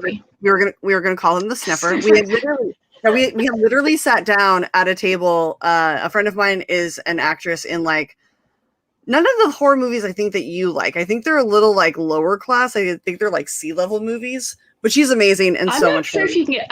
I watch shark movies on C-level. These are movies that will not end up on Sci-Fi. Maybe... I made a joke there. There's a pun. I don't feel I got the right version out of my C-level pun. That took work. Sorry, I just got it. I was like, you made a pun and then you said it again. I'm like, there it is. Found it. It's working. It's kicking in. Love it. This is what happens with this. Sorry, everybody. This is what you signed up for. But no, so she's in like movies that like may or may not make it even onto Shudder. Like really bad horror movies. Yeah. And so I had met her through Chris French, who is the merch guy for Apocalyptica. which is a trio of cello players from Iceland who play metal music. It's fucking amazing. So anyway, they're amazing. They're so good. 13 levels back up. So I meet Andrea through Chris, and we become friends while I'm living in Nashville. So there's this tattoo and horror convention, and she invited me to come out and hang out. So I went down after she was done with like her panels and signings and all that shit. And we sat in the hotel bar. I think it was like, I want to say it was a Howard Johnson, but I know Howard Johnsons don't have bars. But it was like that level. And was it on Rosa Parks Drive? Because if it's the one I'm thinking, I've stayed there. It's like outside of Nashville. Yeah, I mean, it's a little outside of Nashville. It's like between Nashville and where I lived in Hermitage. It might have been the same hotel. Maybe. It's the one that I stayed a couple times, and there was an anime convention when I was there with Mermaid. Probably, yeah. The mermaids were very upset. And very confused. But yes. So we're sitting at the bar, like we're sitting at a table in the bar, just having drinks, and a few of our friends are coming in, hanging out, and all of a sudden, like, the original Jason comes over and like hangs out, and he's like sitting next to us. And meanwhile, Andrea and I are probably like 3 or 4 drinks deep, and these are Nashville drinks, so they're pretty strong. We'd also been flirting with the bartender all afternoon, so he was very nice to us. So we're like 3 or 4 drinks deep. We start talking about this idea of like somebody. I think we were talking about how conventions are weird because people smell and like they don't realize that they smell. Because Andrea like is a beautiful girl and like poses with like near naked photos and shit like that. Like guys are like drooling all over themselves and like want to come over and like hug her and touch her, and she's like, they smell so bad. And I'm like, well, yeah, because there's stinky boys. And so we were talking about, somehow we ended up getting to a hero, like an anti-hero who kills people because he can smell sin. He kills people because he thinks he can smell sin, whatever. But basically my favorite was the sequel that we were going to call Resnification. He was going to come back from the dead and smell out the people who killed him. And you were fucking Kane Hodder right there. Yeah, who was willing to play the sniffer. I was like, this has to happen. Like yeah, one of the guys who was working, who literally it got down to the point where like we had gone through like stacks of napkins, like writing out ideas and shit. And he lived in I think he lived in New Orleans, and so we were literally starting to like make plans to like go down and like produce this, and then fucking nothing happened to it, and I want it so bad. Oh my god! I like the best shit idea I've ever worked on, and it fucking went nowhere. I would watch the shit out of that a lot. Oh my god. And like I can't remember the details at this point because it was so long. Like literally it was like 10 years ago. But like, dude, I know that idea would have fucking worked and it would have been so much fun. Honestly, if you still have any contact with those people, like fucking do it. Especially because like, I mean, 10 years ago, you would have had to have like a much larger budget than you do now. Because the level of technology is up. Like, you don't need that. Honestly, you could do that shot on, like, iPhone and have Apple fucking sponsor you. It'd be fucking amazing. Do it. Yeah, I wonder if Keel still has the notes. That'd be really funny. If he still has the original notes and ideas, like, that would be fucking hilarious. Also, just, like I wish I could express how great it was. Like we were literally like, it was like 6 or 7 of us around this tiny little table, and like we're all like throwing out ideas, and like it's just gem after gem after gem of just like everybody just trying to out ridiculous the next person. Oh, it was so much fun. Yeah, because like you're all fans of not just like horror movies, but also bad horror movies. So you're like, I know what works and what doesn't work, and what doesn't work, but it's also hilarious. Yeah. So make it work. It was so much fun. Yeah. Speaking of terrible horror movies, did you watch Carousel? It's the one that Brian and I told you to watch. I want to say no. I was going to say, if you'd seen it, you would know. It's about a carousel horse that gets possessed by evil, and then kills people. But there's does it play music while production value? No, it talks. It's like kind of like well, no, it doesn't talk, but like it has an internal monologue where he's like, "Oh man, I fucking hate this life. I've been on this carousel going in a circle my whole life. Going nowhere. This is fucking stupid." And then he like runs off and kills somebody with his horn. But like they must have used like 2 or 3 carousel horses and cut them into pieces, and then just like, because when he's stamping someone to death, you literally see them with like hoofs. Yeah. It's so bad, and it's so dumb, and it's so good. God. Ugh. You find the best pieces of shit movies. You really do. Well, I mean, I've had like 87 people recommend Velocipaster to me, which is also, it's good, but it's fine. Velocipaster. I was about to say, I was about to say, have you not watched that? That shit is gold. I have definitely watched that. That is exactly what I have not seen yet is Llamageddon. I am a little I have to space them out. Llamageddon? Like, yeah, it's on Prime. Like, llama face. Llamas? Yes, apparently. I don't know. It's hard to tell from like the thumbnail if it's actual llamas or if it's like llama piñatas. Oh my god, I have to look this up right now. That's amazing. I need this in my life. Llama. There's so many of that style movies on Prime. It's ridiculous. Oh, they're so good. Oh no. Oh my. Wow. This looks terrible. It's got red eyes, guys. Of course it's evil. It's got red eyes. It's got red eyes. Yep. It's like somebody took it's like somebody watched Emperor's New Groove and was like, yeah, it'd be really funny. Let's make it evil. I mean, to be fair, that would work. I mean, I actually started thinking about it. I'm like, that should work. I should stop talking about these on the air. Oh my god. So at work, one of our new kids is allergic to the hand soap that we use. So there's special hand soap for him. And it's in a sriracha bottle. But it's bright green. And so I came to work and like, Jackie, what the hell is this? And she's like, oh, it's Connor's hand soap because he's allergic to our other one. I'm like, so it's hand soap. It's hand soap for Connor. It's Connor's hand soap. It's the soap Connor's going to use to soap his hands. And then she immediately picks up with the one voice. We went back and forth for like a whole minute, and everyone else is looking at us like we're crazy.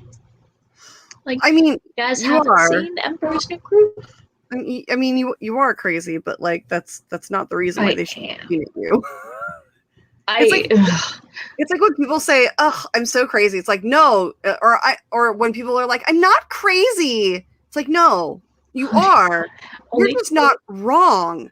Those are 2 completely separate issues. Yep.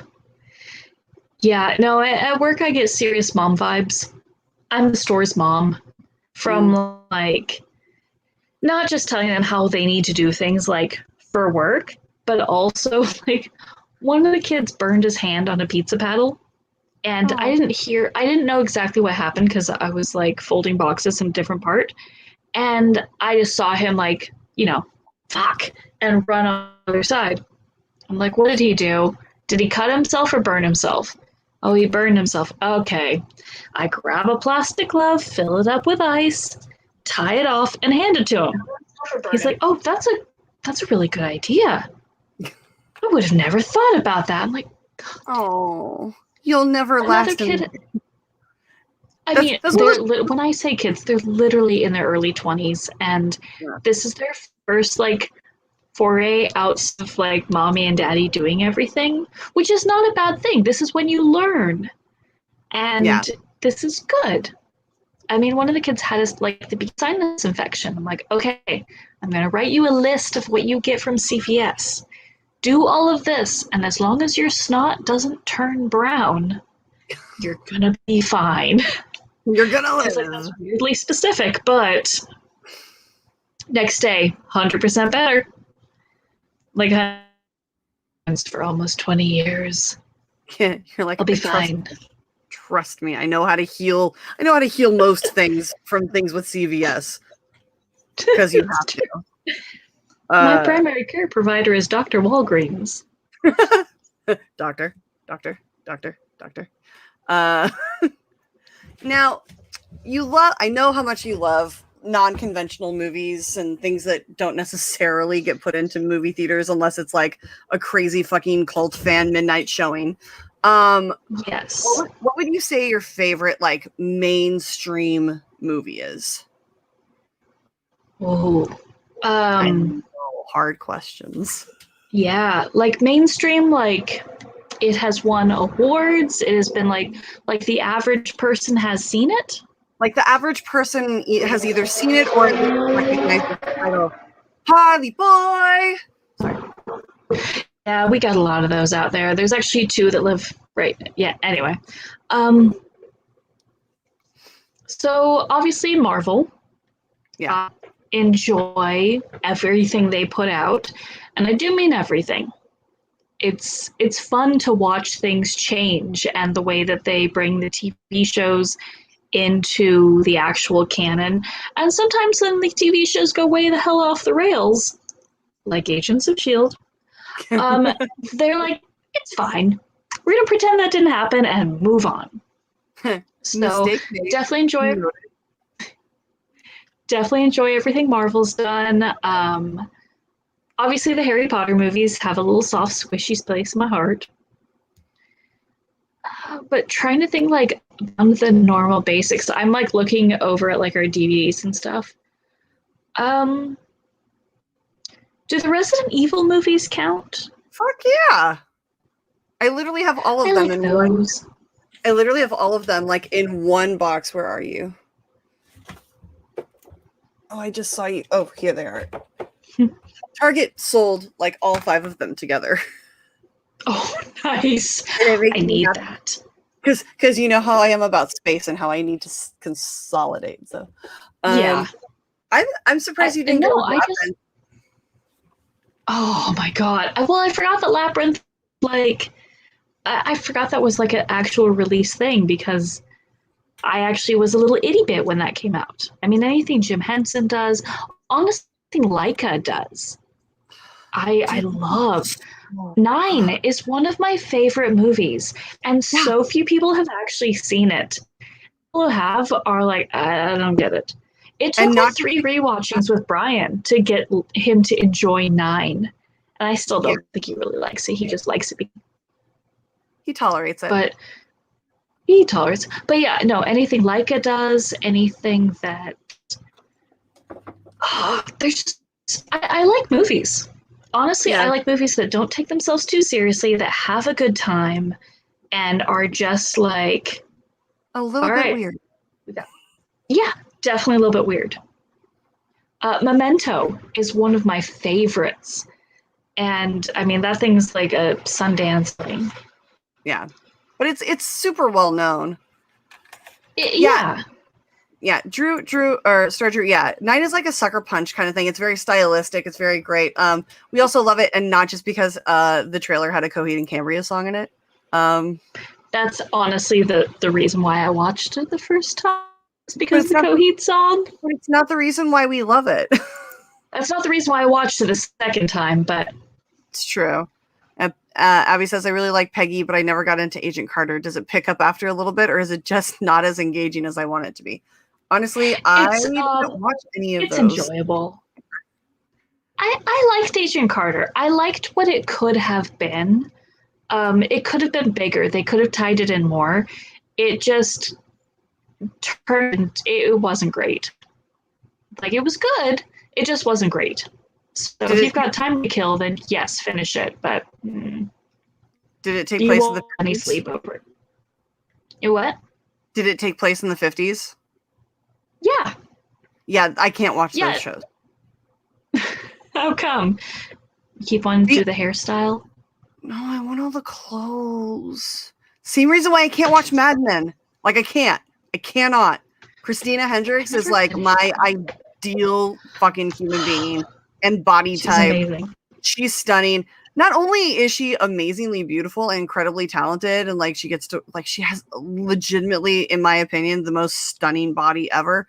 But do you know who her husband is? Oh no. Do you ever see Super Troopers? Obviously, yes. Candy Bar. The guy that's sitting in the back seat at the very beginning who eats all. That's her fucking husband. The whole stoner dude. Yeah. Yes. So you just ate $100 worth of mushrooms and $30 worth of pot. So if you could pay me back that 130 like whenever, that'd be great. It's just that's amazing. I love her even like. I love it. Oh, let me see if I can pull up a photo. Come on. I feel like I knew that she had married some guy that was like nerdy and not like typical. Yeah. Well, what can you say? I mean, nerds. They're amazing. Right? They're so fucking awesome. And she's fantastic. Okay, I got the photo. I have a lot that I can't say because this is a family channel. No, it's not. Well, you know, bitch, nerds and they're like gamers are good with tactile senses. Wait, what? She filed for divorce? No. What? No. Sad face. But that's them. Like the fact that they were a couple for so long, I'm like, this is my god. Yeah, dude. She's heartbroken. I'm so sad right now. But he's amazing. He makes me incredibly happy. Like legit. Yeah. The amount of times so Jess drove out to Nashville with me when I first moved out there like 10 years ago. Legitimately 10 years ago.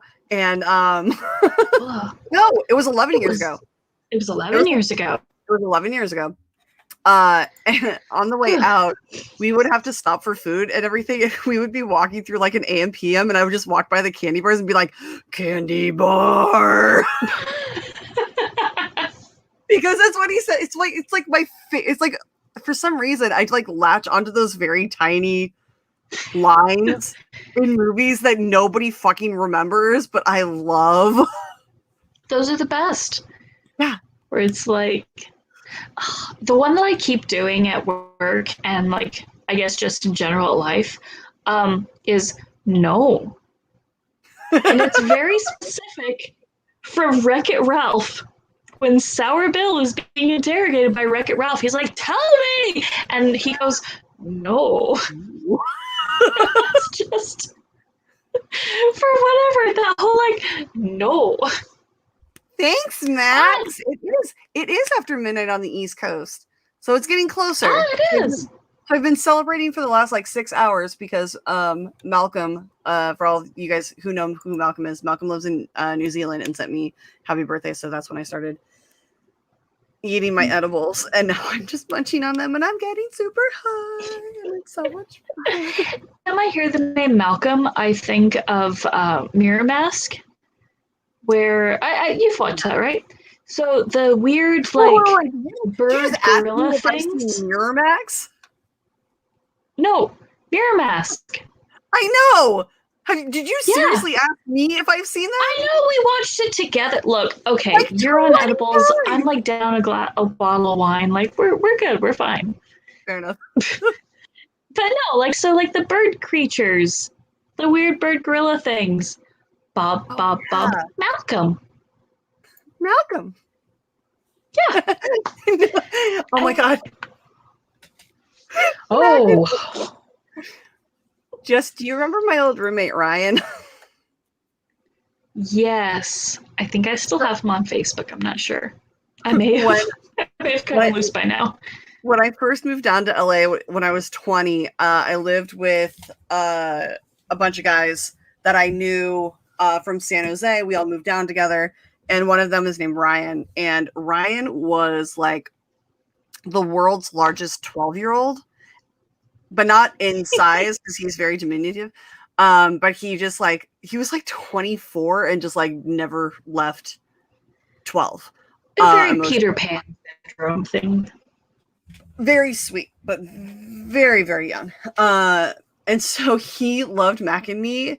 And there's this scene in Mac and Me where Mac whistles, and he would imitate that so many times, and it always like got a laugh out of me. It's like he just puffed up his cheeks with like, I can't do it. But it's where he's like, yeah. But he would be whistling. I don't know how he did it, because when you whistle, you have to purse your lips.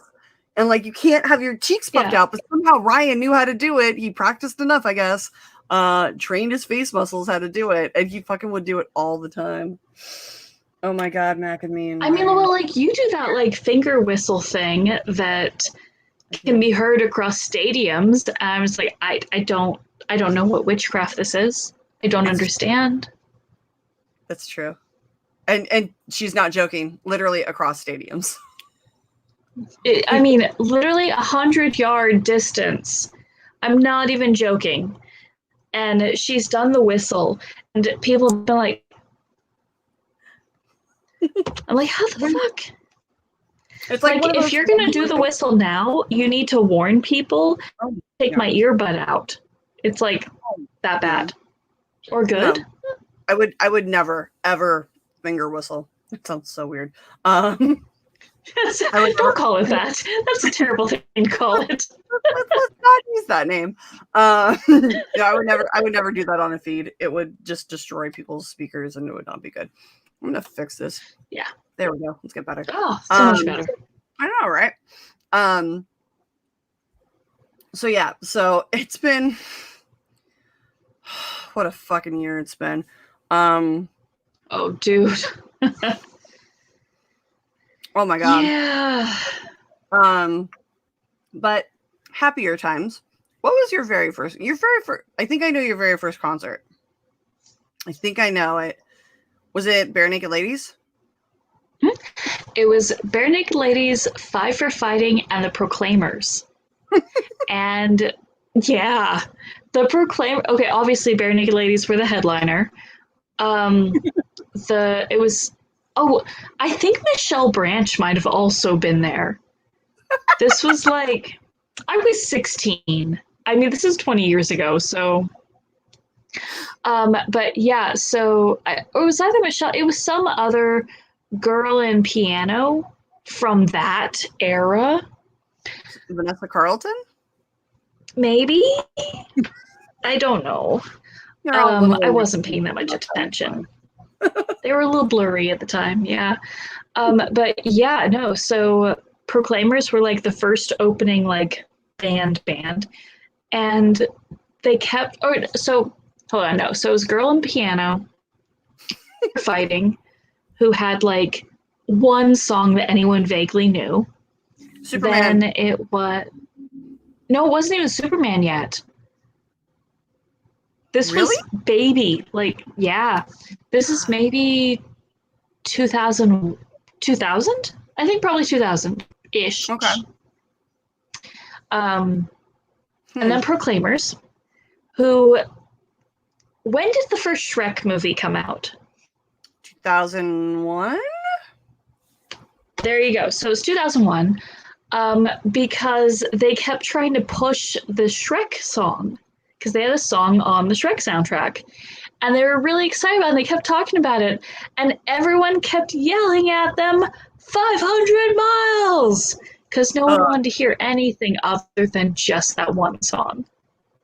I mean, as long as they play that song, I don't care. Because if they step foot off, they closed with it. Miles, I mean, obviously you have to. But like, if you step foot off stage and don't play that song, like, I will pop the tires on your tour bus, and I will be waiting for you in your bunk with a knife. Like, you're known for one thing: do the thing.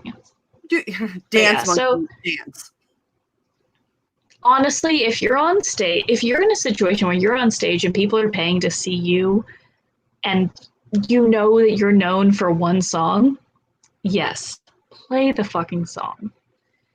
But anyway, yeah. So they play the song, and then Bare Naked Ladies, and Bare Naked Ladies like 3 or 4 albums at the time, and it was awesome. And I actually have a photo of me and my friend at the time, or my friend Katie at the time, with the bassist or guitarist. No, the singer, with one of the singers, because there were 2, and now there's only one. But with the only singer. But yeah, at my first concert. And so I call that the beginning of the end. When my mom will go back and say that, back when she was like, oh, I wish you had stayed in medicine. You could have been a doctor by now. I'm like, yes, but then you took me to a concert and I met the singer and took a photo and I decided that shall be my life. Yeah. Yeah, pretty much. But no, my mom has literally called that the beginning of the end. Yeah. For years. I mean, same story with me, my first concert. Like, yeah, I literally turned to my mom and was like, this is what I'm going to do for the rest of my life. Like, your first concert was way cooler than mine, though. I mean, it was more cool in like a classic sense. No, it's straight. John is definitely cooler than the Bare Naked Ladies. I will go on record and tell that to their face. I was trying to be nice. Sorry. FYI, Stephen Page, if you're not Stephen, whatever the fuck your name is. Anyway, Bare Naked Ladies, if you're watching this, Elton John is cooler than you are. I mean, yeah, and Billy Joel. Fact. Like, yeah, and Billy Joel. Just gonna slide him in. Jesus, woman. He's had some issues with taxes and drinking and shit. But whatever, we overlook them because he gets. I mean, so's Wesley Snipes, and I still love the Blade movies. I mean, wait, did Wesley Snipes have trouble with booze? I know he had tax issues. I know he has weed issues. That was a big thing on Blade 3. Wait. But no, he just did not want to be on, like, he did not want to make Blade 3. He was contractually obligated. He was going through the whole, like, tax evasion, in, like, he was getting audited. He was being sued by the American government. He was going through a lot. And so he had to do the 3rd movie. Have you ever seen Gala Walkers? Gala Walkers. Wesley Snipes as, like, I can't tell if he did the movie because he needed the money or if he did the movie because it was a passion project, because there's a lot of him monologuing where it's not necessary. Wow. Semi-supernatural kind of zombie, Wild West. It's just yeah, it exists. Okay, I'll have to check it out. Yeah, no, I enjoy it. I've seen it twice, but like, it's fine. To be fair, I watched Blade Trinity not for Wesley Snipes. And we all know why I watched Blade Trinity, because my Canadian husband is in it, and that's fine. It's true. First of all, your hairstyle is ridiculous. Secondly, I had a lot of garlic for lunch, and I farted. Silent but deadly. He's literally always been Deadpool. Always. He's always been Deadpool. The only time he has not been Deadpool was when he was Deadpool. That's the only movie he hasn't been Deadpool in. No, that's when he Wolverine Origins. Okay, no, there's one. Okay, that one and the Nines. The Nines? The Nines. Do I not know this one? I don't. Not a lot of people do. I had one person as a guest on here that was like, I love The Nines. It's my favorite movie that like nobody ever talks about. It's him and it says Hope Davis, but like, of course you got it right there. But like the real star of this, it's him and oh my God, what's her name? Melissa McCarthy. Oh and my God, yes. Fucking amazing. This is the description on the back. The Nines consists of 3 short films, each featuring the same actors in different and sometimes overlapping roles.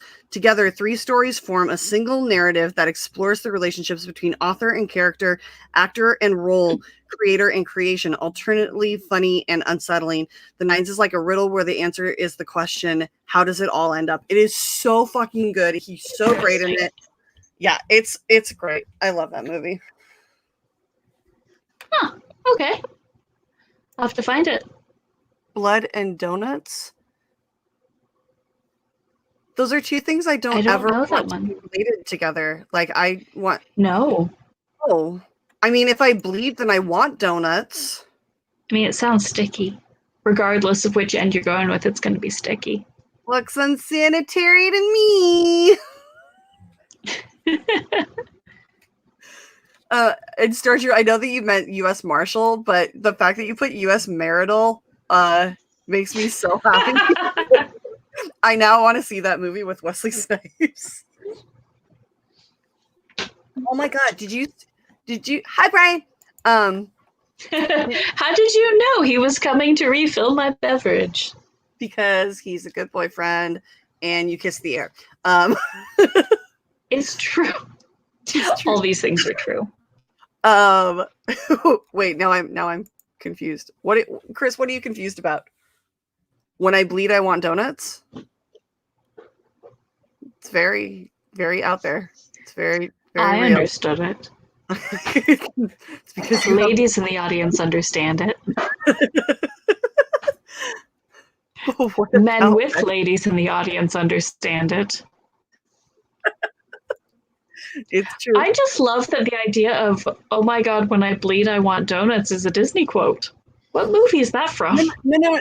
It's the it doesn't look sanitary to me. Although, yeah, I think the closest we ever get to a donut in the realm of Disney are Tiana's beignets. So good.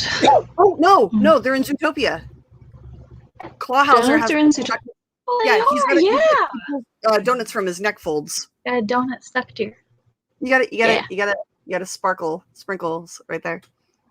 Kind of stuck in there. I love Clawhauser. He makes me so happy. So good. Yeah, dude. I literally speak in Disney quotes. Actually, that's one of the things that Jess and I would constantly do whenever I was in town. Before you got your when I was on tour with Beauty and the Beast, before you got your pass, like we would just go and like harass people and just literally not speak in anything but Disney quotes for like 6 hours. And then we'd end up at Carthay and get drunk, and then we'd have to break it because we were just laughing too hard. Do you remember the military couple that we took in? Thanks, Brian. What? I said thanks. Oh yeah, Brian says thanks. Military couple. Which one? Where? When we were walking in, when I was checking the both of us in with my silver pass, and there was a military couple. Like these 2 kids were like waiting in line to buy tickets, and I was like, "Oh, you guys are you guys going today?" Like, follow me, and then we get to like adopt them for the day. That was so much fun. That was adorable. Best. I miss those days. I know. I miss being able to do nice shit like that. Yeah. Although I am like a friend of mine for anybody who doesn't know, one of my favorite people in the world, Jessica knows him very well as well, is my old boss from Disney when for the first 3 years that I was on tour with Beauty and the Beast. His name is Michael Kevin Peter Raymond. I love him so fucking much. He's like the gay brother I never got. He's just wonderful. We love Michael. He's amazing. He's a superb manager. Superb. He and I used to talk. Oh my god, we got in the biggest fight one time because he was playing the Newsies cast recording, and I was singing the soundtrack. Cast recording. Well, he was playing the cast recording. I was singing the original movie lyrics, and he had the fucking audacity to tell me that I was wrong, and I almost choke slammed him off the top of that kiosk. I was like, fuck you. The movie Which came I would have first. paid money to see. Well, I told him one time that I was going to kill him and it was going to be a hate crime and not because he was gay, but because I fucking hated him. Yelled that across the lobby at him in Norfolk, Virginia, while we're setting up with like 6 little old lady ushers watching. Myrtle! Myrtle and Ethel. No, I love him so much. And We have Flo. such a great relationship. But yeah, no, because he would always like, I think that was the first year that we toured together, and he was like literally trying to find my limits, which is not necessarily a safe thing. Like you don't just go out there and the limit stab. does not exist. The limit exists, but it's a dead stop. Like, and by dead stop I mean you stop dead in your tracks. I have feelings, but overall, yes. There are aspects that, yes, we could have a whole fucking discussion about Newsies stage versus screen. Yes. But no, that Michael had been giving me shit about like referring to like the difference between cast recording and soundtrack. The soundtrack is for a movie. The cast recording is a stage recording. And I would mix them up all the time. And so he was working my last nerve when he told me that I was wrong. And I was like, no, mine came first. Go fuck yourself. Yeah, on Newsies, yeah. 100% the movie came first. Yeah. Just, like, it's in the program. It's literally in the program. $20 program. Oh my god. When I would stand on the box and sell programs for you on Beauty, channeling my inner Amanda Palmer art of asking. Which anyone Google Amanda Palmer TED Talk art of asking. It's this entire thing of connecting with people in order for them to give you money. And it's a connection, it's a community, also it's an amazing sales tactic. It's phenomenal. But yeah, I had so much fun selling those programs and doing the whole like, I'm doing this and there's arm movements and I'm bowing and just getting super fucking into it. It was phenomenal. I mean, yeah. I'll miss it. Oh, I miss and it there too. Was that one dude who spoke French who killed me in sales. Like, dude. So this guy would go out there and he would be selling programs before the show, you know, whatever. First of all, he was like 19. Adorable. Was he? I thought he was older than that. No, he was super young. He was like 19, maybe 20. Super young, super adorable, like had that fresh face on him, spoke fluent fucking French, and would literally come in about a half hour early, because we were at the Pantages for Beauty for like, I think like three or 4 weeks. Yeah, it was a month. Like, it was a while. We were there for a while. And then after the first week or so, we realized how many fucking programs this kid was selling, because he would get, and then we realized that he would get there early. We would ask him to come in like a half hour early when normally like everybody would be like helping fold t-shirts and stock the kiosk and like count money and get ready for the show before doors opened or before, they were supposed to start. And he would get there and we would just send him out with like 100 programs on a box in front of the Pantages. And they would disappear. He would come back in like 20 minutes later needing more, because he wouldn't just sell to like, and he would sell like between shows, and there would be like Japanese tourist groups that would walk past the Pantages who apparently like didn't have tickets, but they wanted a souvenir. So he would sell like 200 fucking programs to tourists. Dude was amazing. Oh, he was so good. He was my little Lumiere. Like, he was so charming and so wonderful and just such a sweet baby that like it made me sad that like every time I was like, can you just work every show, because I will give you extra money. Can we just keep you in a suitcase? Right? There's space in we'll make space in the road box for you.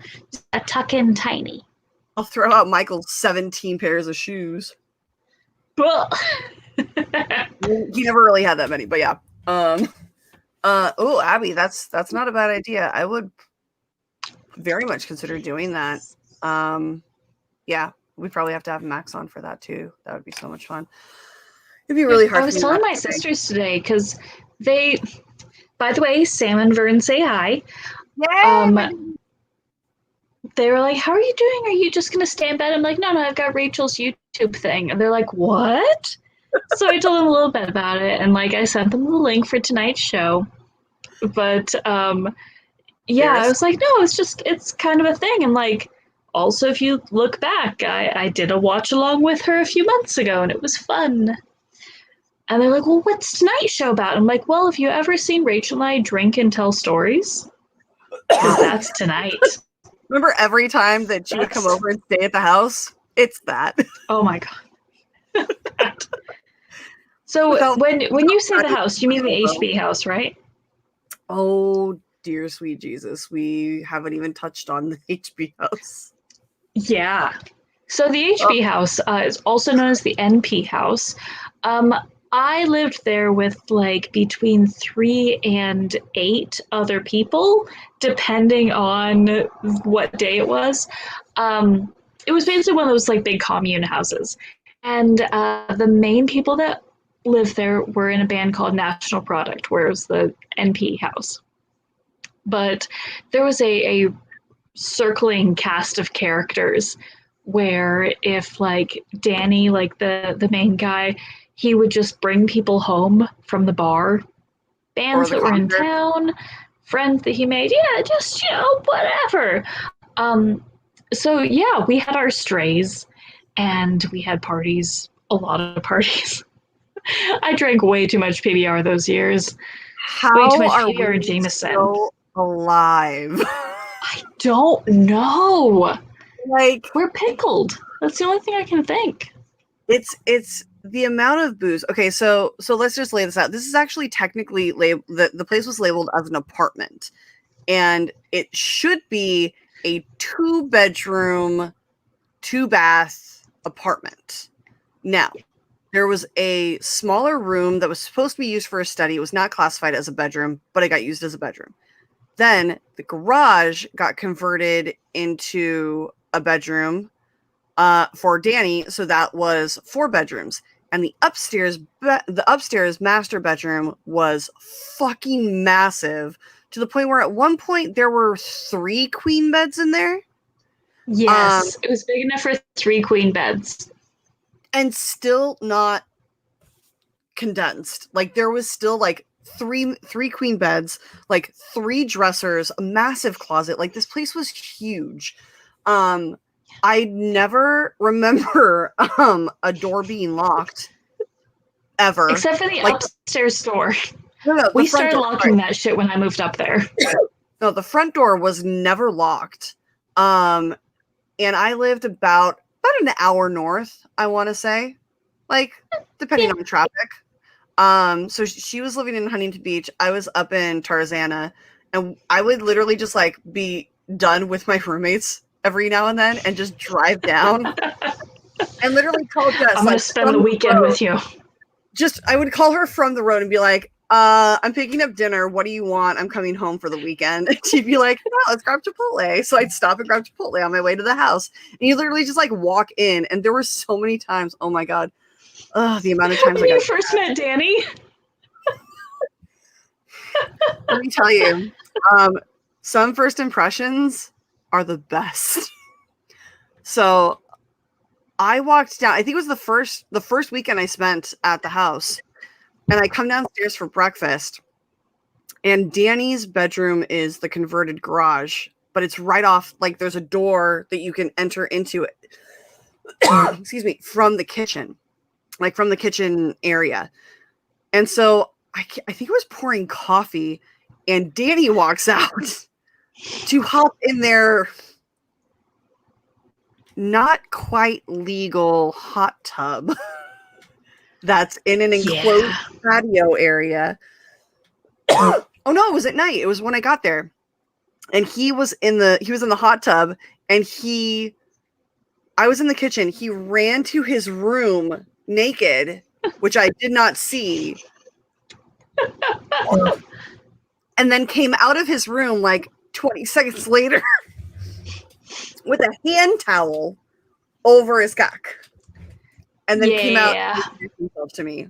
And that's how I met Danny, and that's the best. I miss him. And now he's married to like a fucking stunning woman living in Hawaii with two beautiful children. His daughter has just like mastered surfing. It's amazing. He posted a video about her today. I can't even look at those videos because she literally looks like baby Moana. Like identical. She does. She's so sweet. Skin tone, those big brown eyes, like the soft, slightly curly, dark brown hair that like somehow turns golden in the sunlight. And mommy's coming to say hi. Mom!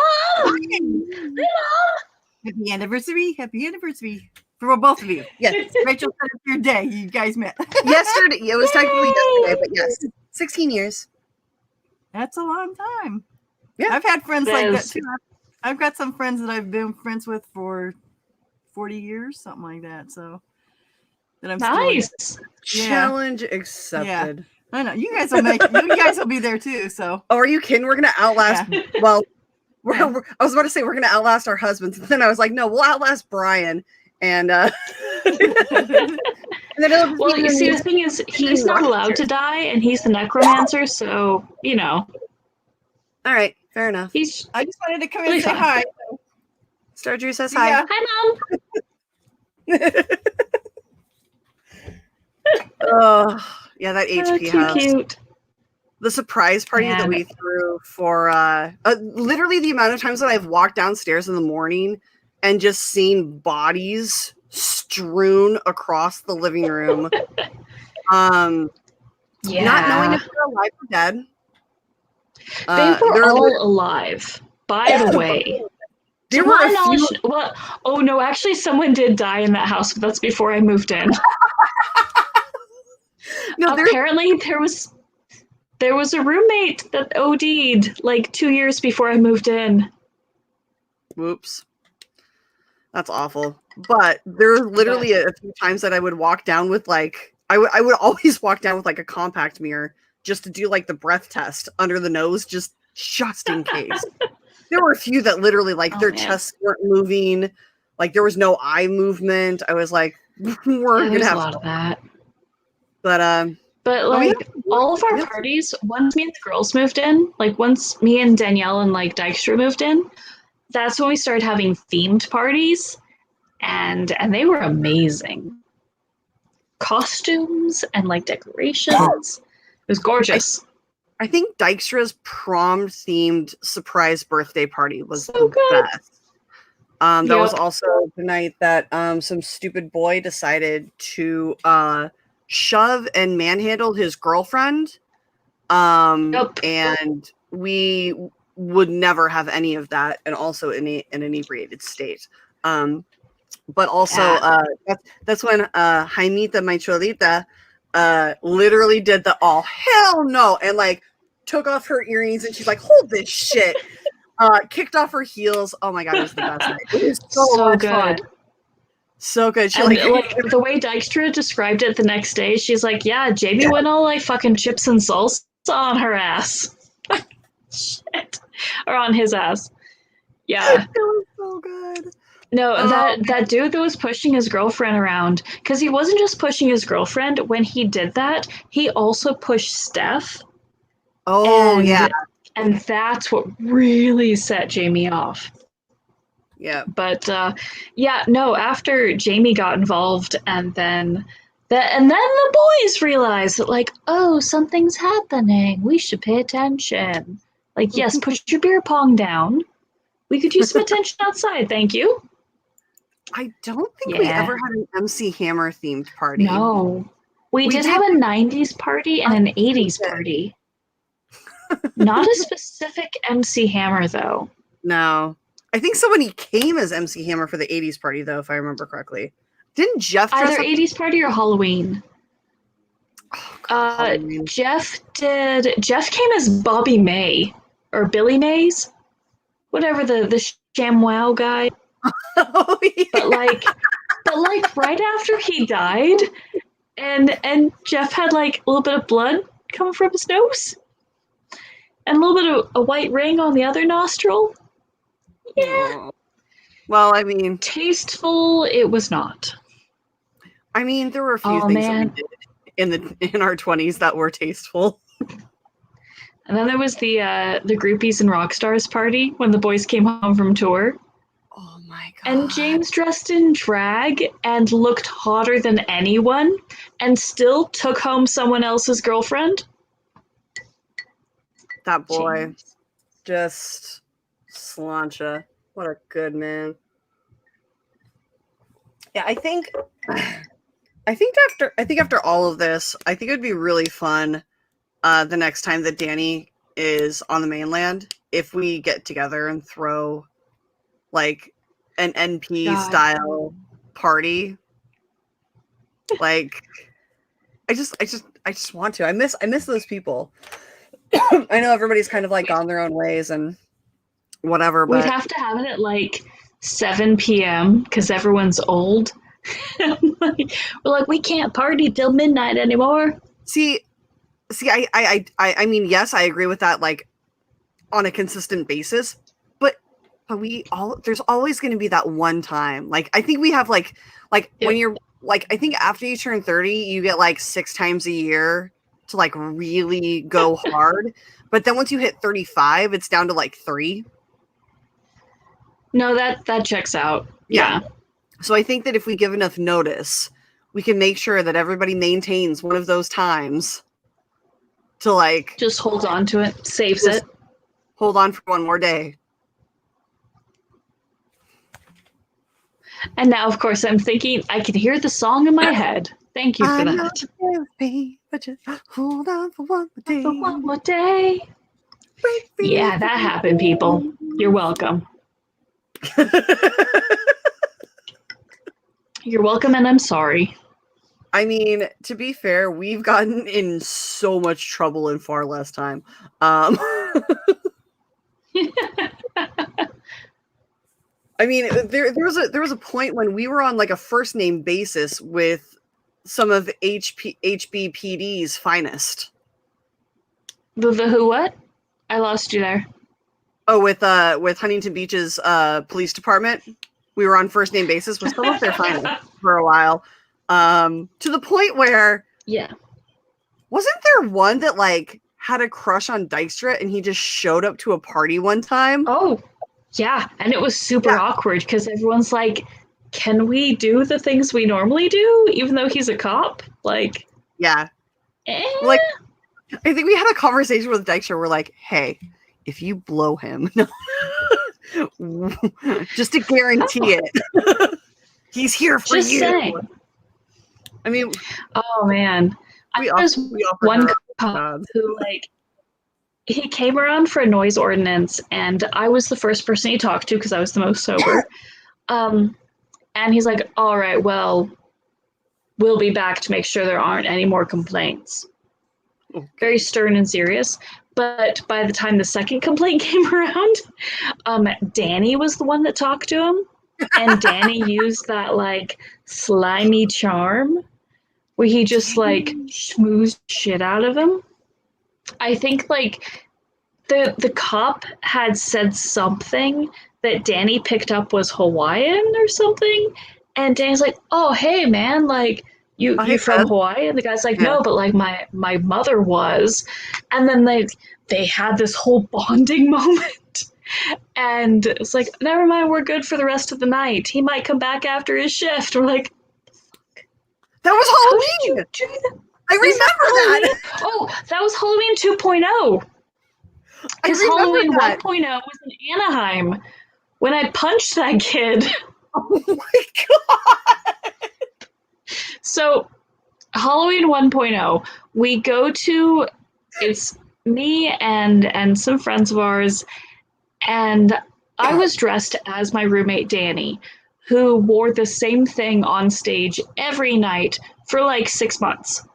So that was the joke. It was very like only people who knew him would get it.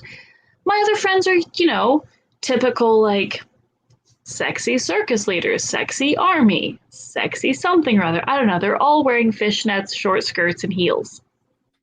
And I'm wearing jeans and a t-shirt and tennis shoes. So we go to this party in Anaheim, and it was fine, but like it was too crowded. It wasn't very fun. So we left early. And then as we're walking back to our car, there was like we passed by a party. It was just a house party or something. No big deal, whatever. Walking back to our car. Then this guy in a Scream costume, full mask, everything, starts following us. And he's like right here behind my shoulder. So I kind of sense that, and I drop back behind everyone because, once again, the only person wearing real shoes. And I stop, and I turn and talk to him like, hey, dude, not cool. Go back to your part. This, like, you're done here. This isn't funny. So I turn, follow everybody else. And about another 10 or 15 yards, I get the vibe someone's right behind me. And turn around, and sure enough, it's the same fucker in the Scream mask. Like, all right, this is not cool. This is your last warning. No more. Like, go back to your party. This isn't cool. Go back. As soon as we get within sight of my friend Natalie's car, because she was the one that drove, I'm like, okay, we're inside the car. She's unlocking the car. Everyone's getting in.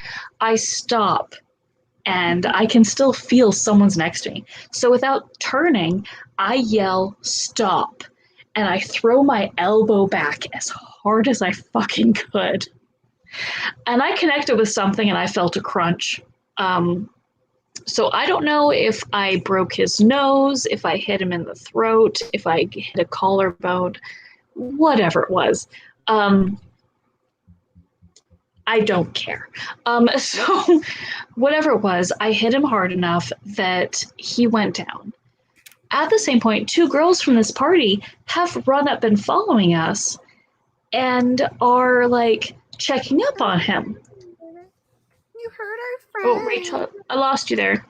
What? Oh my god, you hurt our friend. Oh. Yeah, so the car, we gotta go. And these girls go from like, oh my god, are you okay? To wait, which one of you bitches hit him? So obviously he couldn't talk. However hard I hit him, he couldn't talk. I'm like, get in the car, I gotta go. So we get in the car, and we have to drive past the same fucking house where now there's like a dozen people in the road, and I haven't told Natalie what happened. I just told her we gotta get out of this neighborhood right now. I will explain later, but get out. And she sees people blocking the road. She's like, well, fuck this shit. And puts on her brights and guns it. I mean, She didn't actually gun it. Like, she didn't hit anybody. And everyone got out of the way, and they're like banging on the side of the car as we drive through. But we get to a gas station like a quarter mile away, and she's like, what the fuck was that? I'm like, oh yeah, I hit someone because he was following us, and I told him not to. Yeah. So I hit him hard. What happens? Right? He got warning signs. You get one warning. Maybe two. Yeah. If you're lucky. But then, because that... Yeah, right. No, I so remember, since that Halloween party sucked, we did Halloween 2.0. I remember coming back to the house because you guys came back and like we met at the house, and you guys were telling me this story, and I was like, "Aw, I missed it." Yeah, man, those are some good times. What would you say your favorite concert you've ever been to was? Oh. Favorite concert I've gone to by choice, or favorite concert I've been paid to go to? Both. Favorite by choice is probably Amanda in Boston. When I went to go and see her in Cabaret, and then we stayed for the after concert. So it was Amanda Palmer and this British band, Bitter Ruin. And they were just amazing, but it was like the whole feeling of it. So Amanda Palmer starred in Cabaret as the I can't remember the term, the host or basically like Alan MC. Cummings' character. The MC, yeah. And she was just phenomenal, and the way like the entire cast did it, it was a great play. And then afterwards there was a concert. So amazing. Best concert I was paid to go to, probably Desert Trip, where it was like, yeah, it's like Paul McCartney, The Who, Roger Waters, Rolling Stones, Bob Dylan. It was, especially the time I realized that I was counting Paul McCartney's t-shirts while he was sound checking. I'm like, oh, what is my life right now? I'm so sad I didn't get to go to that fucking tour schedule. But that hoodie that you got me has started more conversations with people over 60 than anything else. Yes. I mean, I love awesome. that hoodie. Where's that hoodie? I haven't seen it in a while. I don't think I've unpacked it yet. Sure, it's in the box somewhere. Yeah, I mean, to be fair, I was expecting to be moved somewhere by now, but you know, shit's happened. I think I know the worst concert you've ever been to, because I'm pretty sure I was there with you. I'm pretty sure. God, which one? It's the Morrissey concert that Amanda was supposed to open for Morrissey, and you got us tickets and you flew up and we were gonna go together and have a great time, and then Amanda got Lyme disease. Yeah. She got bit by a tick when she was like 7 months pregnant, and she was like in her like high 30s, so she was already a high risk pregnancy. But yeah, no, got bit by a tick, and it wasn't the actual tick disease or possible Lyme disease. It was side effects from the spinal tap that allowed that. So instead, we're like, it's fine. It's Morrissey. He can't be that bad. He's not going to he didn't cancel the concert, so sure, it's going to be fine. We like the Smiths. His music's fine. It's good. He's classic. We lasted, what, 40 minutes? 30 minutes? Less than an hour. It was less than an hour. It was... The band was phenomenal. Yeah, the opening, was it Chicano type band? They were great. Yeah, they were fantastic. It was Mexican rock, and they fucking killed it. And then Morrissey got on stage, and it was the political Morrissey, not the great songs Morrissey. I felt like I was at a PETA rally, and for a vegan to not like that, like, that's saying something. And so, like the kind of vegans that give vegans a bad name. He's that. Yeah. The vegans that I want to punch in the face. And so I literally turned to Jess and I was like, I'm done. And she's like, yeah, let's leave. So we literally left the show at like 9:00 and went over to the Ready Room, the bar across the street from my mom's place, and just got wasted. Yeah. And then stumbled across the street to go home. I think the final straw for me with his performance was when the videos playing behind him compared. They tried to make an equivalent between cops killing humans to cops killing dogs. And while both are terrible, both are fucking awful, they're not the same thing. They're not at all on the same level. That's those are that's where I was like, I'm done.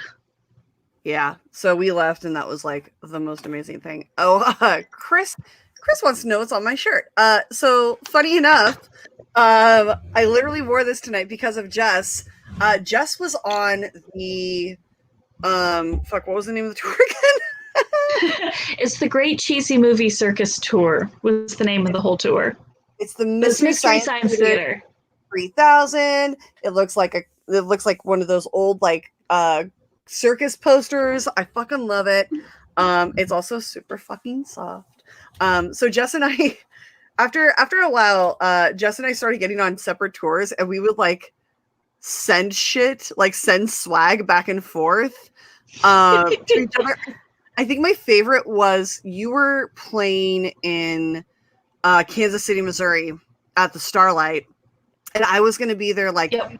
2 weeks later, and you were on tour with Little Mermaid, and you had things to leave me, and so you left a box with the house management for me, and I literally remember getting to the theater and talking with them, and I was like, before we even go anywhere, do you have a box for me? And he goes, oh yeah, I do. And I was like, great, give it to me. And he goes, wait, what is in this? And I'm like, well, my best friend is merch girl for Little Mermaid, and she left me like, I think you left me it was like a stuffed Ursula and like a t-shirt or something. It was like the cutest thing.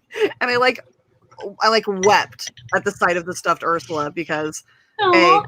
everybody knows how much I love her, but it was also like, it was like that time of the tour when you were just fucking exhausted. And like the Starlight is, for those who don't understand what the Starlight is an outdoor amphitheater style seating for live theater and concerts. It's rough. It's a rough fucking venue. We were there the second week of July in Missouri, outside in Tornado Alley during tornado season. The merch place that they had was a converted corrugated it was basically like a snack shack at Little League games is basically what it was. It's a storage bin. There were no fans. They had like the doors that opened halfway with the countertops. There was tables in the back. And literally the only way to keep the air circulating and stay cool, because it literally had a tin roof, which heated it up to like 120 degrees. And the only way you could deal with it was to leave the doors wide open and leave the entrance door open and angle like these massive floor fans that you use when your house floods. You need to dry your carpets. Yeah. Oh, I remember when we were there. When we were there with Beauty, with Michael, because Disney back then, not anymore, but back then, had a policy of not being able to show tattoos, and I have massive tattoos on both my calves, and and my arms. I know, right? I forget about it sometimes, and then I see it when I'm undressing. I'm like, oh my god, that's right. I forgot about that. But it was so hot there that I told Michael that I was like, because this is a body that does not endure heat. So I told him, I was like, look, I'm wearing shorts and like a tank top because I sweat like a whore in a Baptist church. And like, I'm going to go barefoot because that's just like so much of your body heat escapes out of your feet. So bad. So bad. And also like, who wants fucking foot rot? Like gross. So like, literally, I had to like call my boss and was like, hey, look, I don't know if you know what the selling situation is in Starlight, but I'm just giving you a heads up that no one is abiding by the Disney look here because we are outside. It's 110 degrees. Like I remember sending kids out to like sell the programs and like walk around, and they would get to the top and like have to stop for 10 minutes because it's so hot. And they're carrying like 10 pounds. Oh, it was awful. Fucking ridiculous. Yeah, no, when she says the top, it's literally like, like a 100 yards straight up. They were trying to tick boy? Amanda Palmer would give birth to a tick boy. Oh, dude, have you seen photos of their son? No. He looks like some sort of like mystical like baby fae child. It's just he is a gorgeous like 7-year-old. And like, or like maybe he's 6, I don't know. But he is 100% like the product of his upbringing. Like he is 100% the product of his mother's music and his father's books and eyes, and he lives in New Zealand, and it's just so which of your nieces are you pimping out to him? Which what? I said, which of your nieces are you pimping out to him? Oh my god, fucking any of them. I'm trying to find a photo of like the photo I'm about because, dear God. Yeah, I love, and actually, it's funny because Jess got me like any great friendships. You see this? Hold on, let me. This is their child. Gross. He's so cute. He's exactly like. He's like if either mom or dad made a deal with some kind of demon to create their work into a human. Yeah, no, that's I'm definitely just- the work of the Fae. 100%. He's completely a pixie child. 100%. Oh yeah. No, that kid's gonna rule the world. I'm okay with it too, but I'm definitely okay with it. It's gonna be art classes for everybody. It's gonna be great. our classes for everyone. I mean, yeah. But oh God, what was I gonna say? Yeah, dude, that fucking A, that day sucked. Fuck Kansas City. I love Kansas City, but oh my God, it's so hot. Like, why outside? Why? How? Like, who decided to build? I've said this so many times to people. Yeah. I would have loved to have been in the pitch in like the meeting where somebody pitched to get this built. It's like, okay, so outdoor arena that only does shows in the summertime when it's super fucking hot, no cover. Yep. And you're in Tornado Alley. Like, it's just, dude, people are idiots. Brian came in for the refill. He's on top of it. He might. Well, I was texting him. He might be coming for a cameo while I have a potty break in a minute. No. Totally do What? that. Yes. No. Yes. Nine. Yes. He doesn't have to. Whatever the German for yes is. They don't say yes. They only say 9. That's all he's saying. That's okay. I'm not part of this. But you do cameos. But you do cameos, and you're wearing pants. Those are impressive things. That's a big deal. Right? Yeah. Those are basically the only qualifiers. I'm really scared to like try on my actual size pants because I think I've worn like jeans like maybe 5 or 6 times in the last year, and it was like all to go outside. I actually lost like 8 pounds since the beginning of the year. And it's all because I've just been like back to work. So it's not actual like progress. I'm just like, so I gained like 25 pounds during 2020 from sitting on my ass. So my goal is to lose that over the next year. Wait, no, Brian, I have to potty break and you have to come back and sit for me. It's okay. He doesn't. Yes, you do. It's okay. It's okay. No, Rachel said you have to. Shut up! Don't make him hate me. No, she definitely said you have to, and I agree with her. He knows you're lying. Don't bring that over. God damn it. He's being very clever right now. Please hold.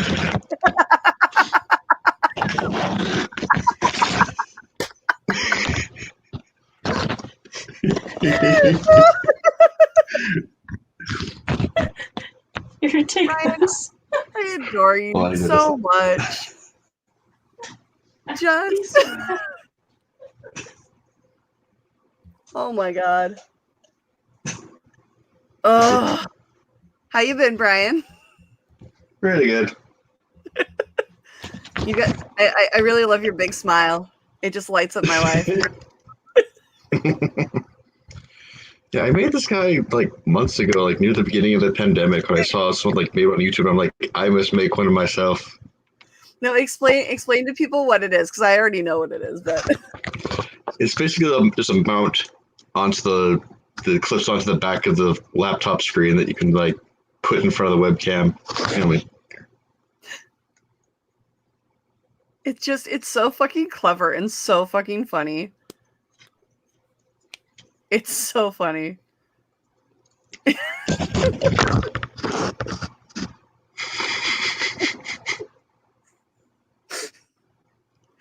Now, Brian, real quick, what was your first concert? The Aquabats, actually. Really? That's a fucking Yeah. great one to start off with. I agree. It was a good one. I miss them, guys. It's been forever. They've actually been posting a lot on YouTube lately. I feel like they've been posting like at least once a day for like the last couple months. Nice. So they're probably planning on doing sync soon. I mean, that would be great. I mean, to be fair, at this point, I think I got... Just speaking through the... What? Jess came back and she was like, "You're just speaking through the Lego?" Yes, I am, Jess. Yeah. It's fine. Give me that back.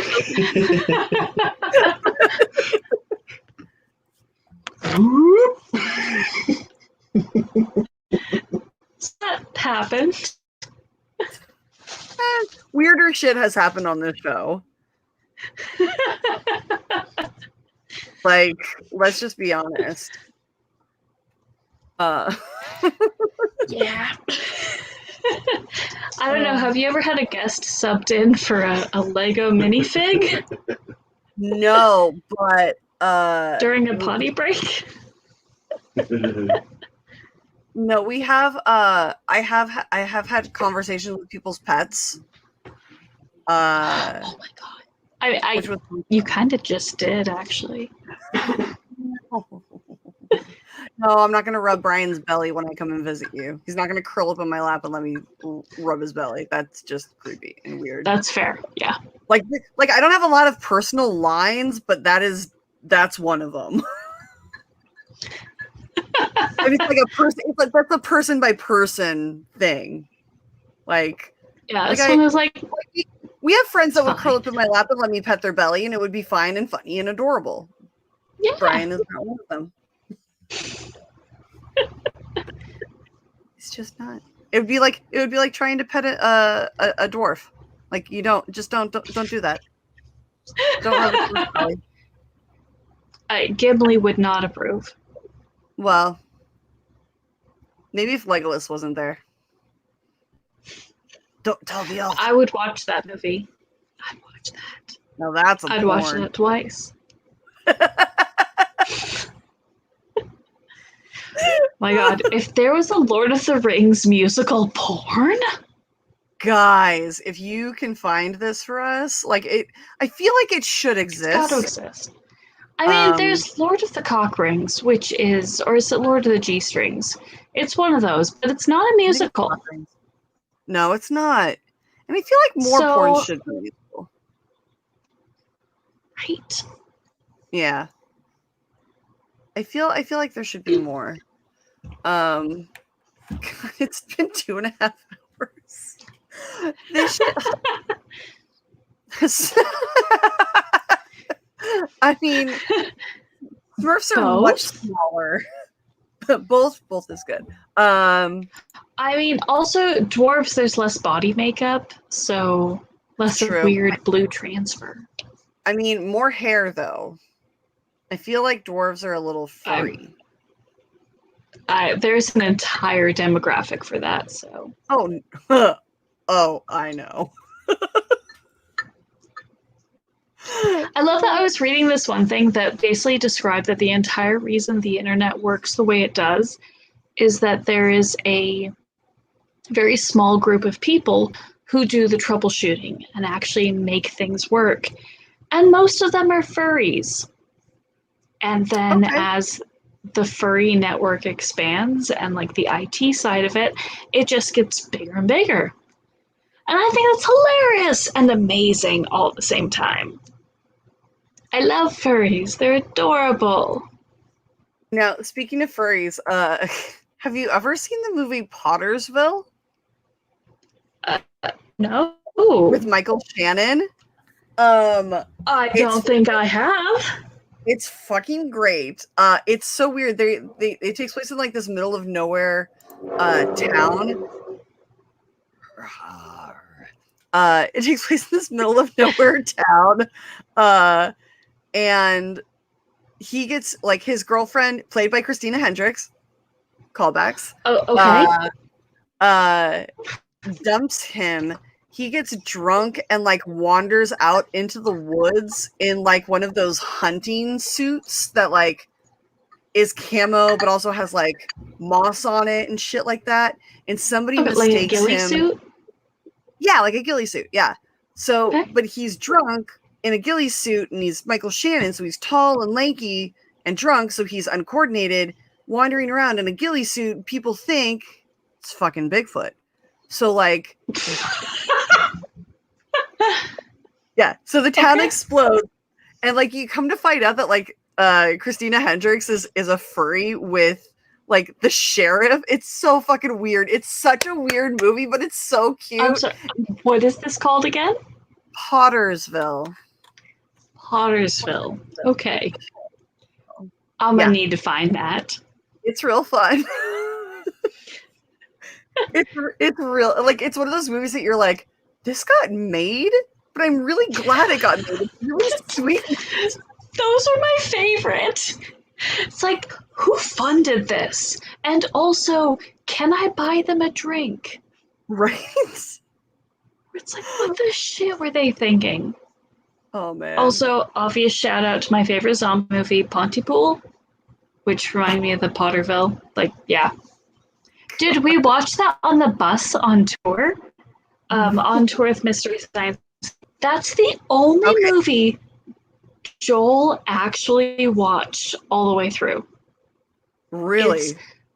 Yeah. Every time we would watch another movie, if it wasn't one of Joel's picks, he would like, kind of zone out a little bit.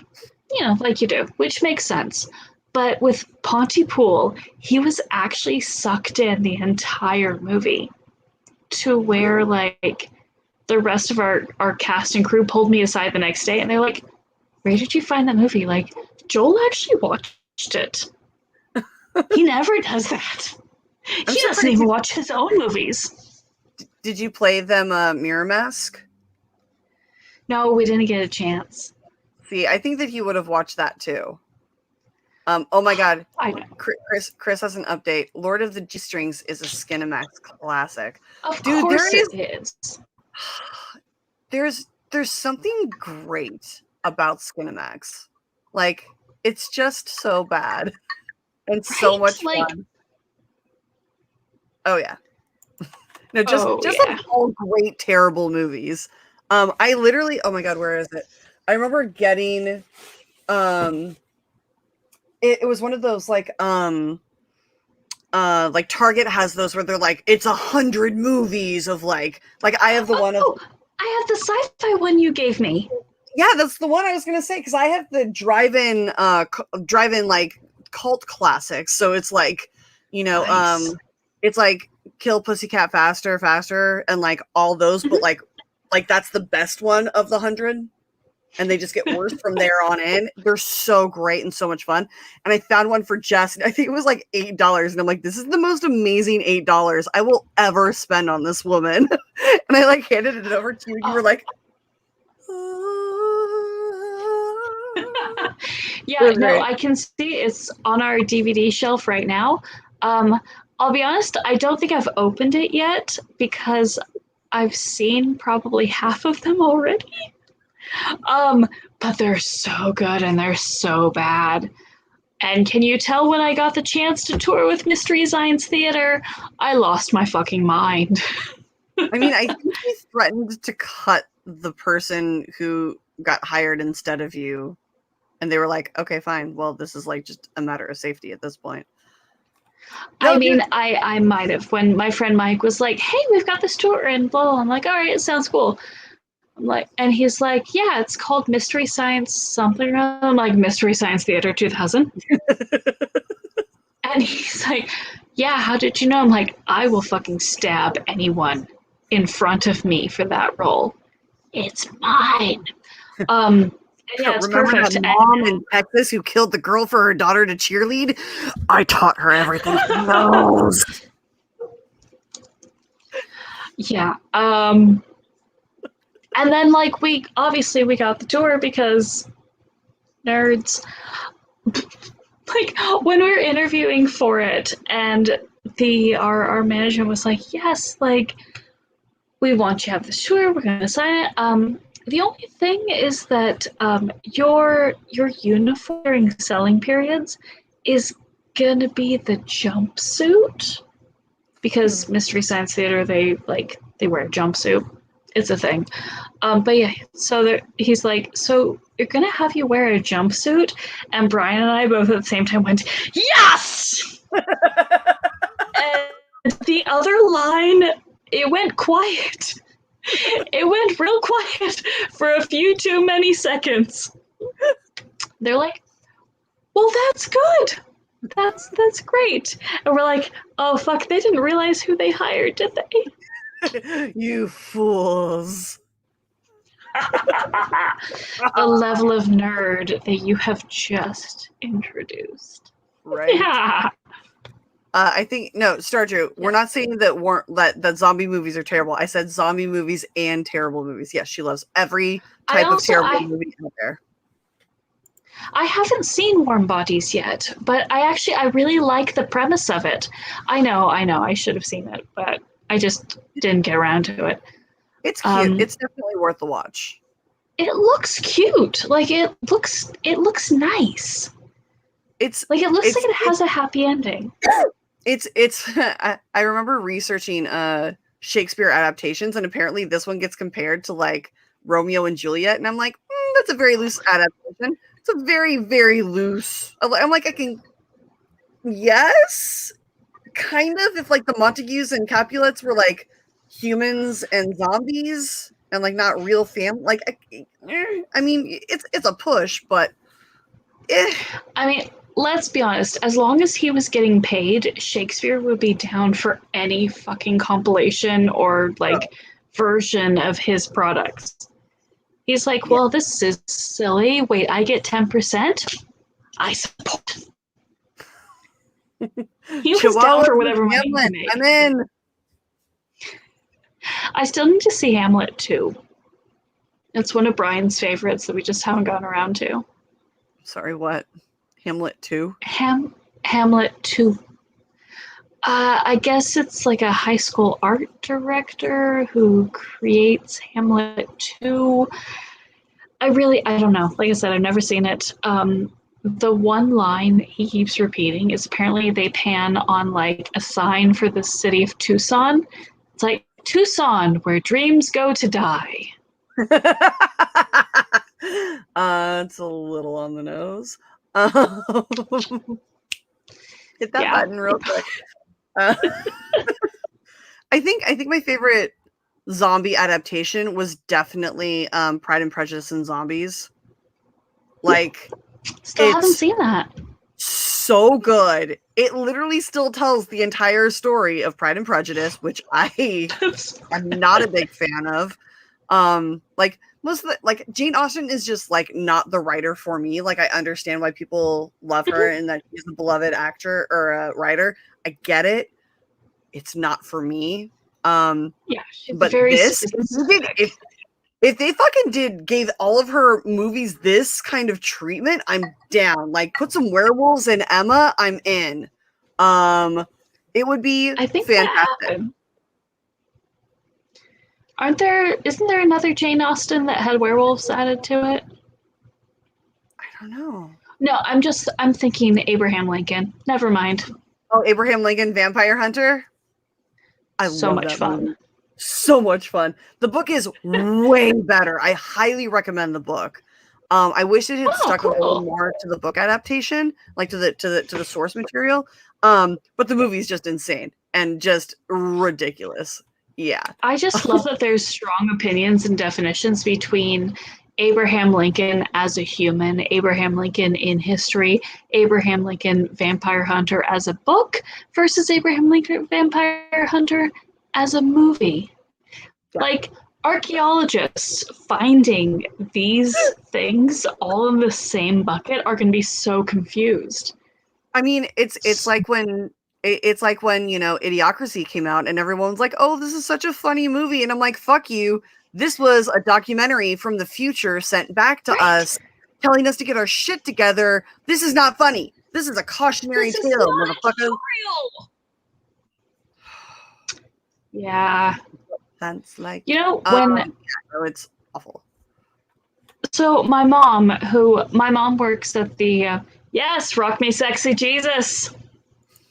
Again, still haven't seen the movie, but I know the things. But no, so my mom is still, working at Amazon, scanning people in, making sure that their like temperatures are within happy zones. And when she gets people who either fight her off that don't want to be scanned, or their temperature is too high or whatever, and they start arguing with her when she's like, you have to step to the side and have like a health professional talk to you. And she's like, you don't understand. Like, one person who's sick could get this entire like warehouse sick. I'm trying to talk to her and she's like, why don't people get this? I'm like, Mom, you watch zombie movies. You watch a lot of zombie movies. So understand that one person who gets bit that hides it infects the entire camp. That's all it is. It's true. And like, yeah, some people might not get sick. Some people might get kind of sick. Some people might die. Eh. Or you could just take care of it before they come in. Chris, just so you know, I'm not ignoring you. This is a great pun. It just makes me happy. It's gonna help me through some hard times. So good. So good. There have been times when I used to come when we were on tour that I would just come back to the hotel and like turn the TV on and like flip channels, and all of a sudden like I would like not even be paying attention. I would just be listening and like looking at my phone or something as you click. What? Who did that? I was like, am I haunted by a sexy ghost? Like, oh my god! A friend of mine is staying in a hotel for like some convention he's working, and apparently his neighbors were quite amorous. And he's like, do I call the front desk? Do I call security? What do I just bang on the wall like a heathen? What do I do? And everyone's like, just earplugs. Earplugs and deal with it. If it happens a second night in a row, then complain. Yeah. I mean, if it's keeping you up, no pun intended. Like then definitely, yeah, like call the front desk. I don't think I've ever called the front desk because somebody was having sex too loud for too long. I think the only time I've ever called the front desk is because A, I heard a fight break out, and that was fucking amazing. B, there was just a ton of yelling, or the kids were being like way too loud, way too early in the fucking morning, like in the hallways. Yeah. And I'm like, I've definitely called front desk on screaming children. Hallways are not playgrounds. Fuck off. Oh, if they're in the hallways, I stick my head out and use my adult voice and just fucking belt at full volume because it scares the children and it also tells everyone within range. Yeah. But yeah, no, I've definitely called security on like the after midnight children screaming. Like, just go fix it. But see, usually I'm in bed when stuff like that happens and using my voice. Like, I could very much yell from bed and still have them scared witless in the hallway. However, it's true. I find it way easier to just roll over, grab the phone, press 0, and be like, floor 14 right now. One of the best was when I was on tour with my assistant Courtney, and we were like, I don't know, we're in somewhere in Minnesota, no, it was Iowa, and there were these. It was clear, what? I said, welcome to Iowa. I know. So there's clearly like this family reunion or something. And we could tell exactly when the children started screaming because it was right after the buffet closed. So it was definitely mom and dad staying downstairs having their cup of coffee and telling the kids to go and run around upstairs. So it's like 10:30. And I open the door and I see these children. I don't even have my glasses on at this point. And I see these children running around like little assholes. I'm like, hey, stop it. People are sleeping on this floor. And I do my big, scary, loud voice.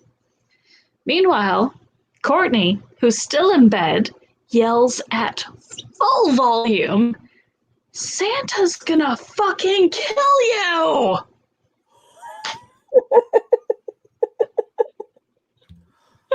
Never invoke mind, Santa unless it is absolutely necessary.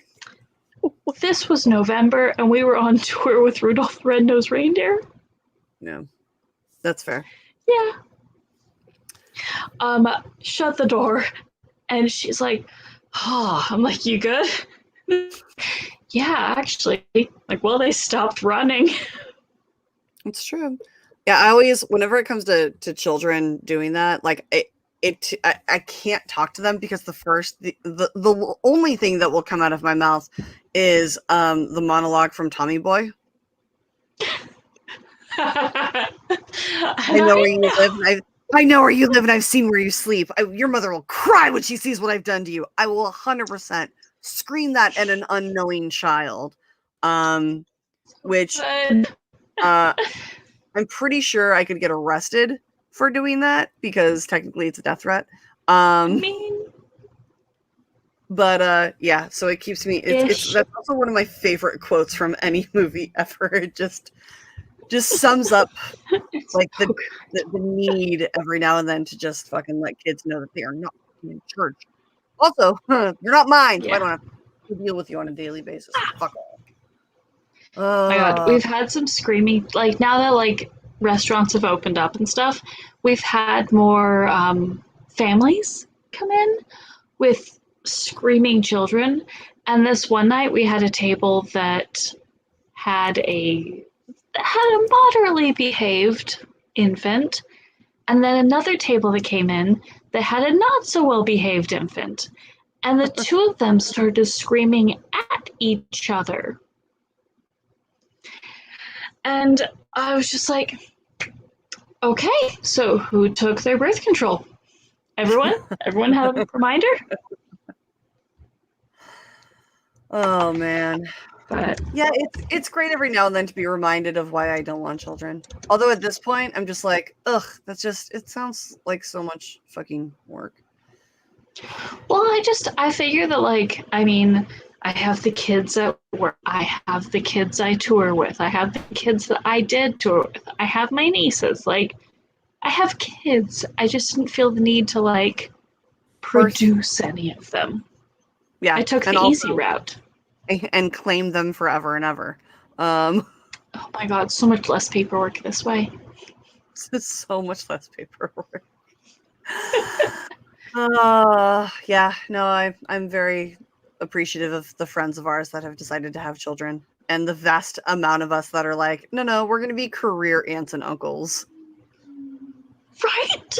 It's so much more fun. And honestly, it's so much better for, like, the people who have kids to have, like, a whole network of designated aunties and uncles. Yeah. We're the ones that can be like, oh, you need help with your, like, tuition? I got you.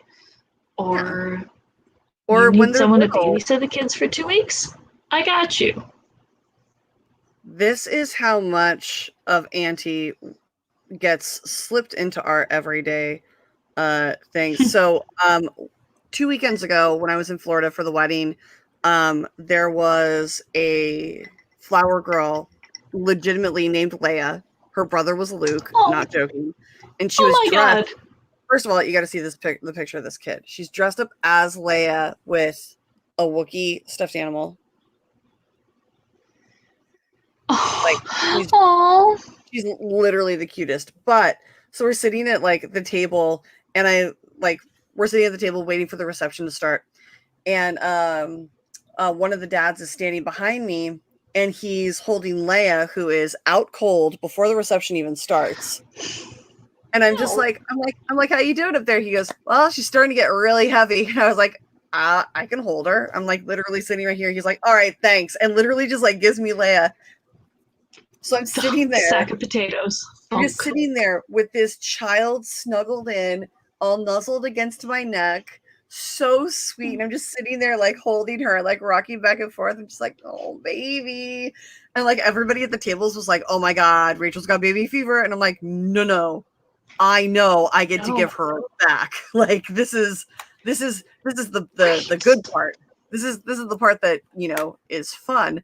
So I literally sat there for like a half hour, 45 minutes with her, and I was just like, she's awesome. I love her so much. And then we danced throughout the night. It was adorable. I got a video of her dad doing the Dirty Dancing lift with her. She's the best. Oh, that is precious. The dad added me on Facebook, and I was like, yeah, if you guys ever want to like leave, like I will fly into Florida. Like just fly me into Florida and I'll watch the kids. Like 100%. Like she's so sweet. But yeah, I mean, like it always astounds me when people are like, oh, you don't want kids? And I'm like, no, dude, I have such an array of fucking children to help raise. Like, oh, right? Like I'm good. I like to be able to go home to like semi-quiet, but I also have the option to like help and still raise other people's children, which, to be honest, is better for the children. Yeah. To have multiple people coming in and everyone helping them be better. Teaching them new things. Right? Like how who else is going to teach my nephew the fact that, you know, ginger ale is the only approved mixer for Jameson, according to Jameson.com? I'm saying, like, there's also ice. Important things. Ice is also acceptable. Big ice, but that's not a mixer. But you have to have big ice, less surface area. Fair. But yeah, like I mean, so I've always told my sisters that Brian and I will be down to take the kids for a weekend once they are fully potty trained and can carry a backpack with their own snacks. So, not crazy requests, but simple things. But also, like, the Neeplings are getting old enough that they're starting to recognize us on video chat, which is so fucking adorable. Like, it's so cute. When I was on video with Vern the other day, and Ellie was just like, oh, Auntie Jessie. Like, that's my name. She knows my name. This fucking melts your heart. But, like, I don't want one. Gross. No. It's like going to a zoo. Like, yes, I love elephants. Elephants are amazing. They're beautiful. They're phenomenal. Do I want one? Fuck no. Have you seen my apartment? I couldn't fit an elephant. Sounds very much like my my artwork museum theory for men. Oh, I've told you this about how like with like men that are just like massively physically attractive. Like it's one of those things where it's like, yes, if I saw a piece, it's like going to a museum and seeing a piece of art and being like, wow, that's really pretty. I really like this painting. I love to stare at this for hours and hours during the day. Do I want it hanging in my house? No. But no. I will come to the museum and stare at it for hours and hours whenever I need to. Like, so it's window shopping. And then there's that one piece that you find and you hang in your house forever. Yeah, no, window shopping. You're like, I'm going to look around. I'm going to see something and like, that could look nice on me. That's got a good shape to it. But let's be honest, it's too expensive and too much work to try and bring home. So yeah, I'm good with what I got.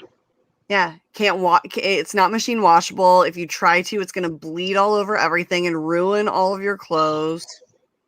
Yeah. Right, it's going to ruin everything else you have. It's too expensive and it's just a pain in the ass. It's going to fuck up your credit, ruin what you have, and you're still not going to want it at the end of the day. And it's only good for one thing.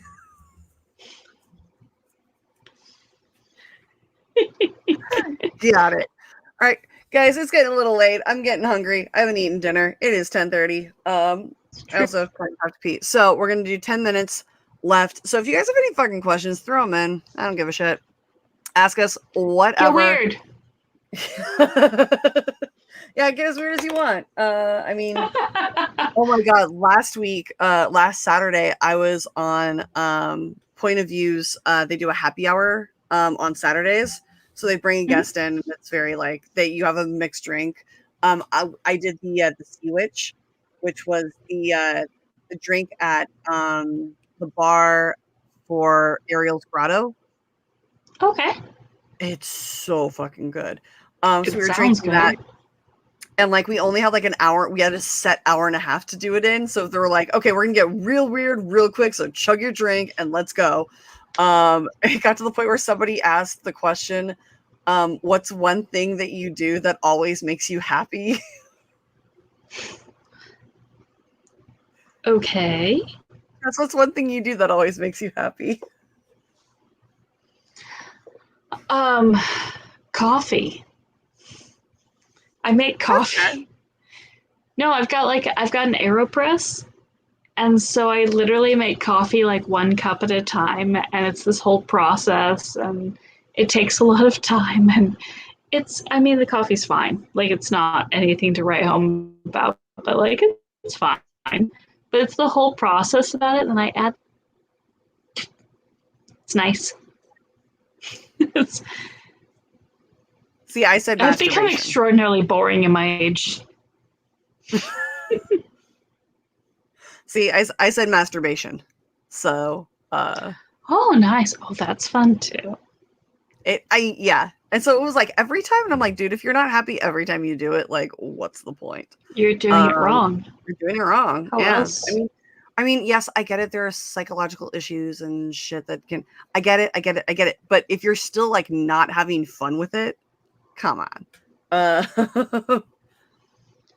Oh, bye, Chris. Thanks, buddy. You're the best. I'll see you next week. Yeah, dude. What's the first place you want to go to when, like, travel wise? Regardless, like, not money wise, just like anywhere. If you go anywhere in the world after all this is over, where are you going? So like outside of getting back to work, outside of like the normal basic stuff, Yeah.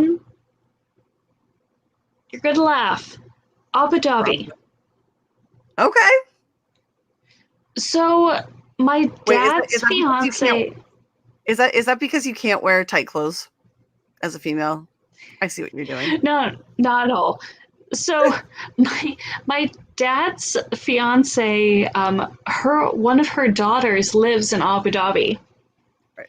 And Rose Helen's actually the only one of her daughters that I have stayed in contact with over the past year for various, mostly political reasons. So Rose Helen and I have chatted a ton over the past year. I'm like, I want to fucking meet her. And I think that'd be a blast.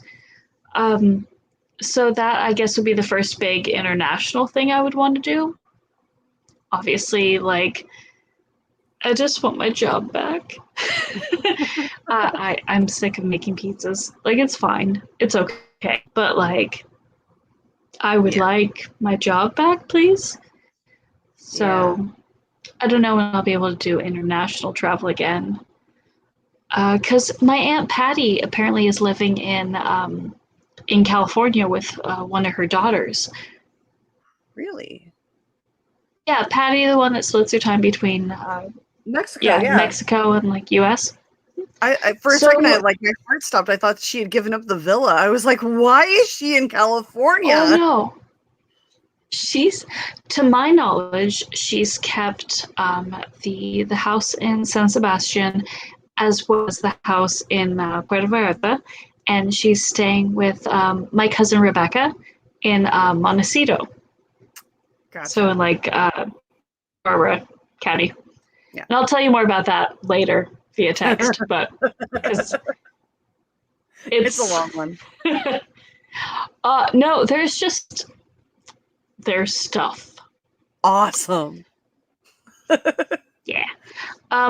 But yeah, so like that's Abu Dhabi. also I've traveled across the US. Oh, Veronica's due in end of July. Ooh. So planning an early August trip. Yeah.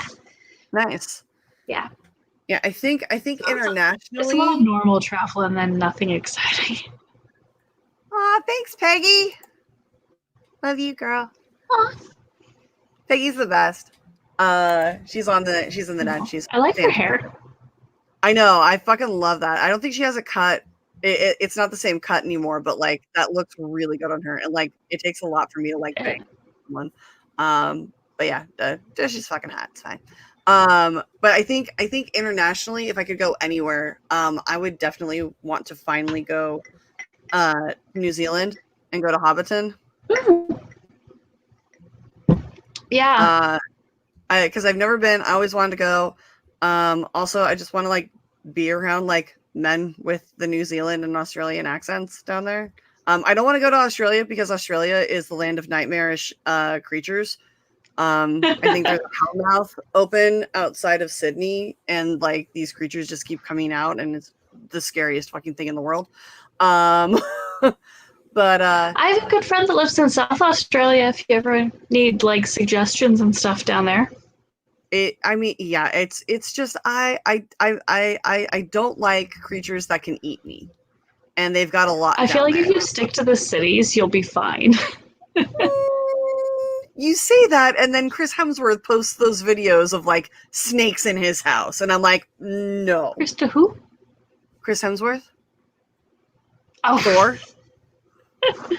Yeah, but I feel like he lives in like an estate, Yeah, so it just no the size of the bugs. And I had a friend who lived down there, and you she could like just find a Thor to like keep you safe and warm at night. That's fine. I'm down for that. It's either that or Berlin. I've always wanted to go to Berlin.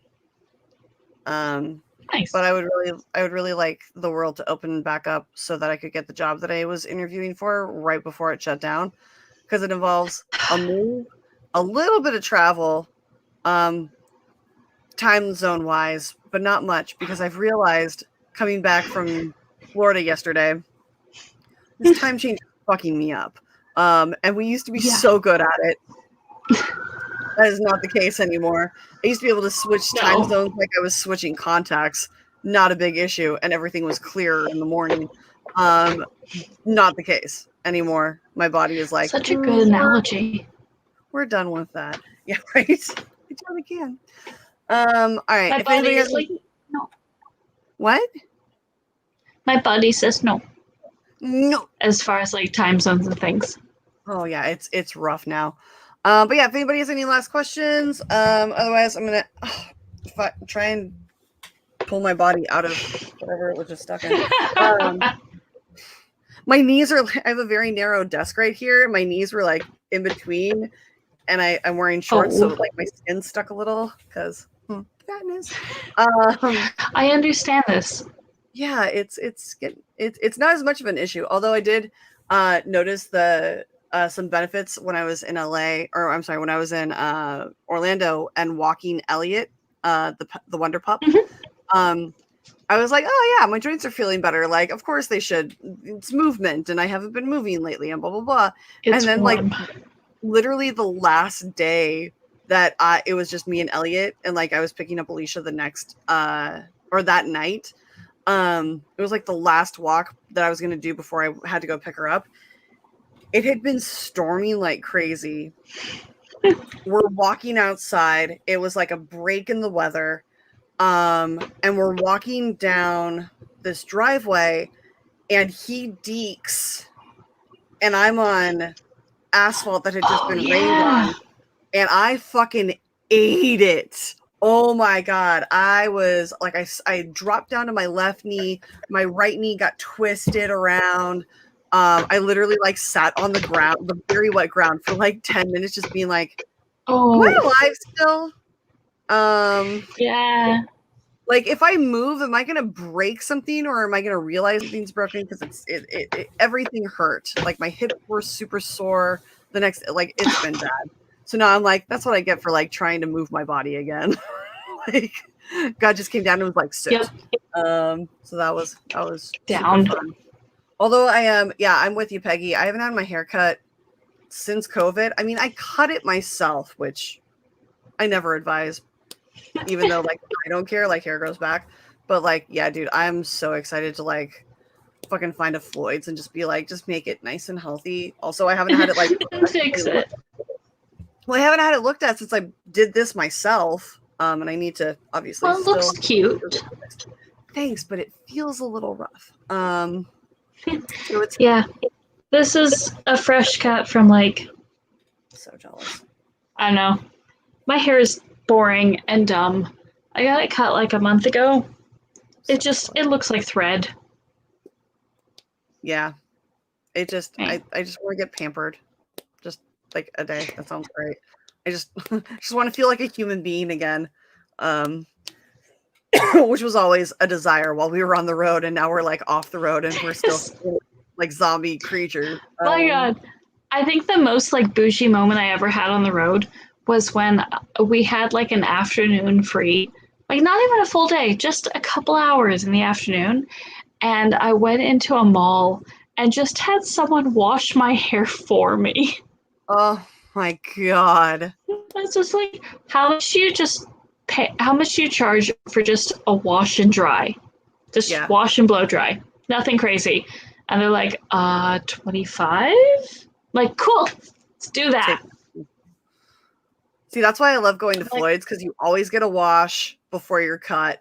They also have like the thumper massager for your upper back. Oh my God, it's the best. Thanks, Jeff. I love that it's just like slowly rolling across the country right now. It's nice. It's nice. I appreciate it. Yeah, it's awesome. And I love you so much, but I am exhausted and I need food. So guys, if you don't have 100% valid. Yeah. If you don't have any more questions, I'm going to ask my famous last question, and then I'm going to tell you who's on next week, go over a few things. So I'm not seeing anyone in the chat. It takes a little bit to post a question. Fuck it. Jess, as the great William says or asks at the end of Almost Famous, do you have to be happy to write a sad love song? Do you have to be sad to write a sad song? What is it that you love about music? Oh my God. I thought we were supposed to wrap this up soon. Concise it. No, just you know that feeling when you're at, God damn you, this is a terrible thing to end on because I could go on forever. It's just, there's no way to actually say what it is. There's only ways to describe where you are and how you feel. So, Dashboard Confessional, listening to it in your car and also listening to it in the crowd, that crying, like outpour of emotion. Amanda Palmer in Dresden Doll concerts, where she's coined the term of crancing, where you cry while you're dancing. There's that feeling, and there's no way to actually describe what it is. There's just a thing when you know and when you feel it, and not everyone feels it for the same song in the same way. So, someone can get so emotional listening to a song that they are just like, and it just, everything comes out of them. And then another person can listen to the same song and be like, I don't get it. It's a good song, but man. I love the emotion that comes with music and art and just feeling something that somebody else has created that also matches what you feel that you didn't know that they had also felt. It's that weird bond and just, yeah. It's like I when don't know, we there's met. not like, exactly. It's like, you, You're mine. yes, this works. This This is is gonna work. hetero life mate. Woo! Yeah, I don't know. Like, there's just, that's a hard question. That's a but. I do what I can. No. It is the vibe and the feel. Yeah, 100%. Well, I love you till Love you the end too. of times. And I did say times because there's not only one. Thank you so much for coming on. This was like, there's nobody else I'd rather spend obviously my birthday with because we have the best times together. Obviously, happy birthday. Duh. Thanks. I mean, in like an hour, but I'm slowly getting text messages too during the show. Like, it's been real fun. Well, my laptop's in Eastern time still, so it's been happy birthday for almost 2 hours. So still, just you can why change. not? I don't know. I just don't understand. All right. Well, tell the kids where they can find you if they want to follow all of your shenanigans and funness. Yeah, just at Rosepins. That's me. It's always me. It's me. Every single time is at Rosepins. Every time a new social media thing comes out, I block at Rosepins just for me, just to be sure. Because you're an asshole, and I love that. It's true. It's like, this is me. This is for me and me There are only. so many dead social media sites that never caught on that I still have at Rosepins trademarked. Oh, I'm sure. Like the amount of like logins alone, like, should just be hilarious. Pretty much, yeah. I've been trying to find my like discover if I still have AOL.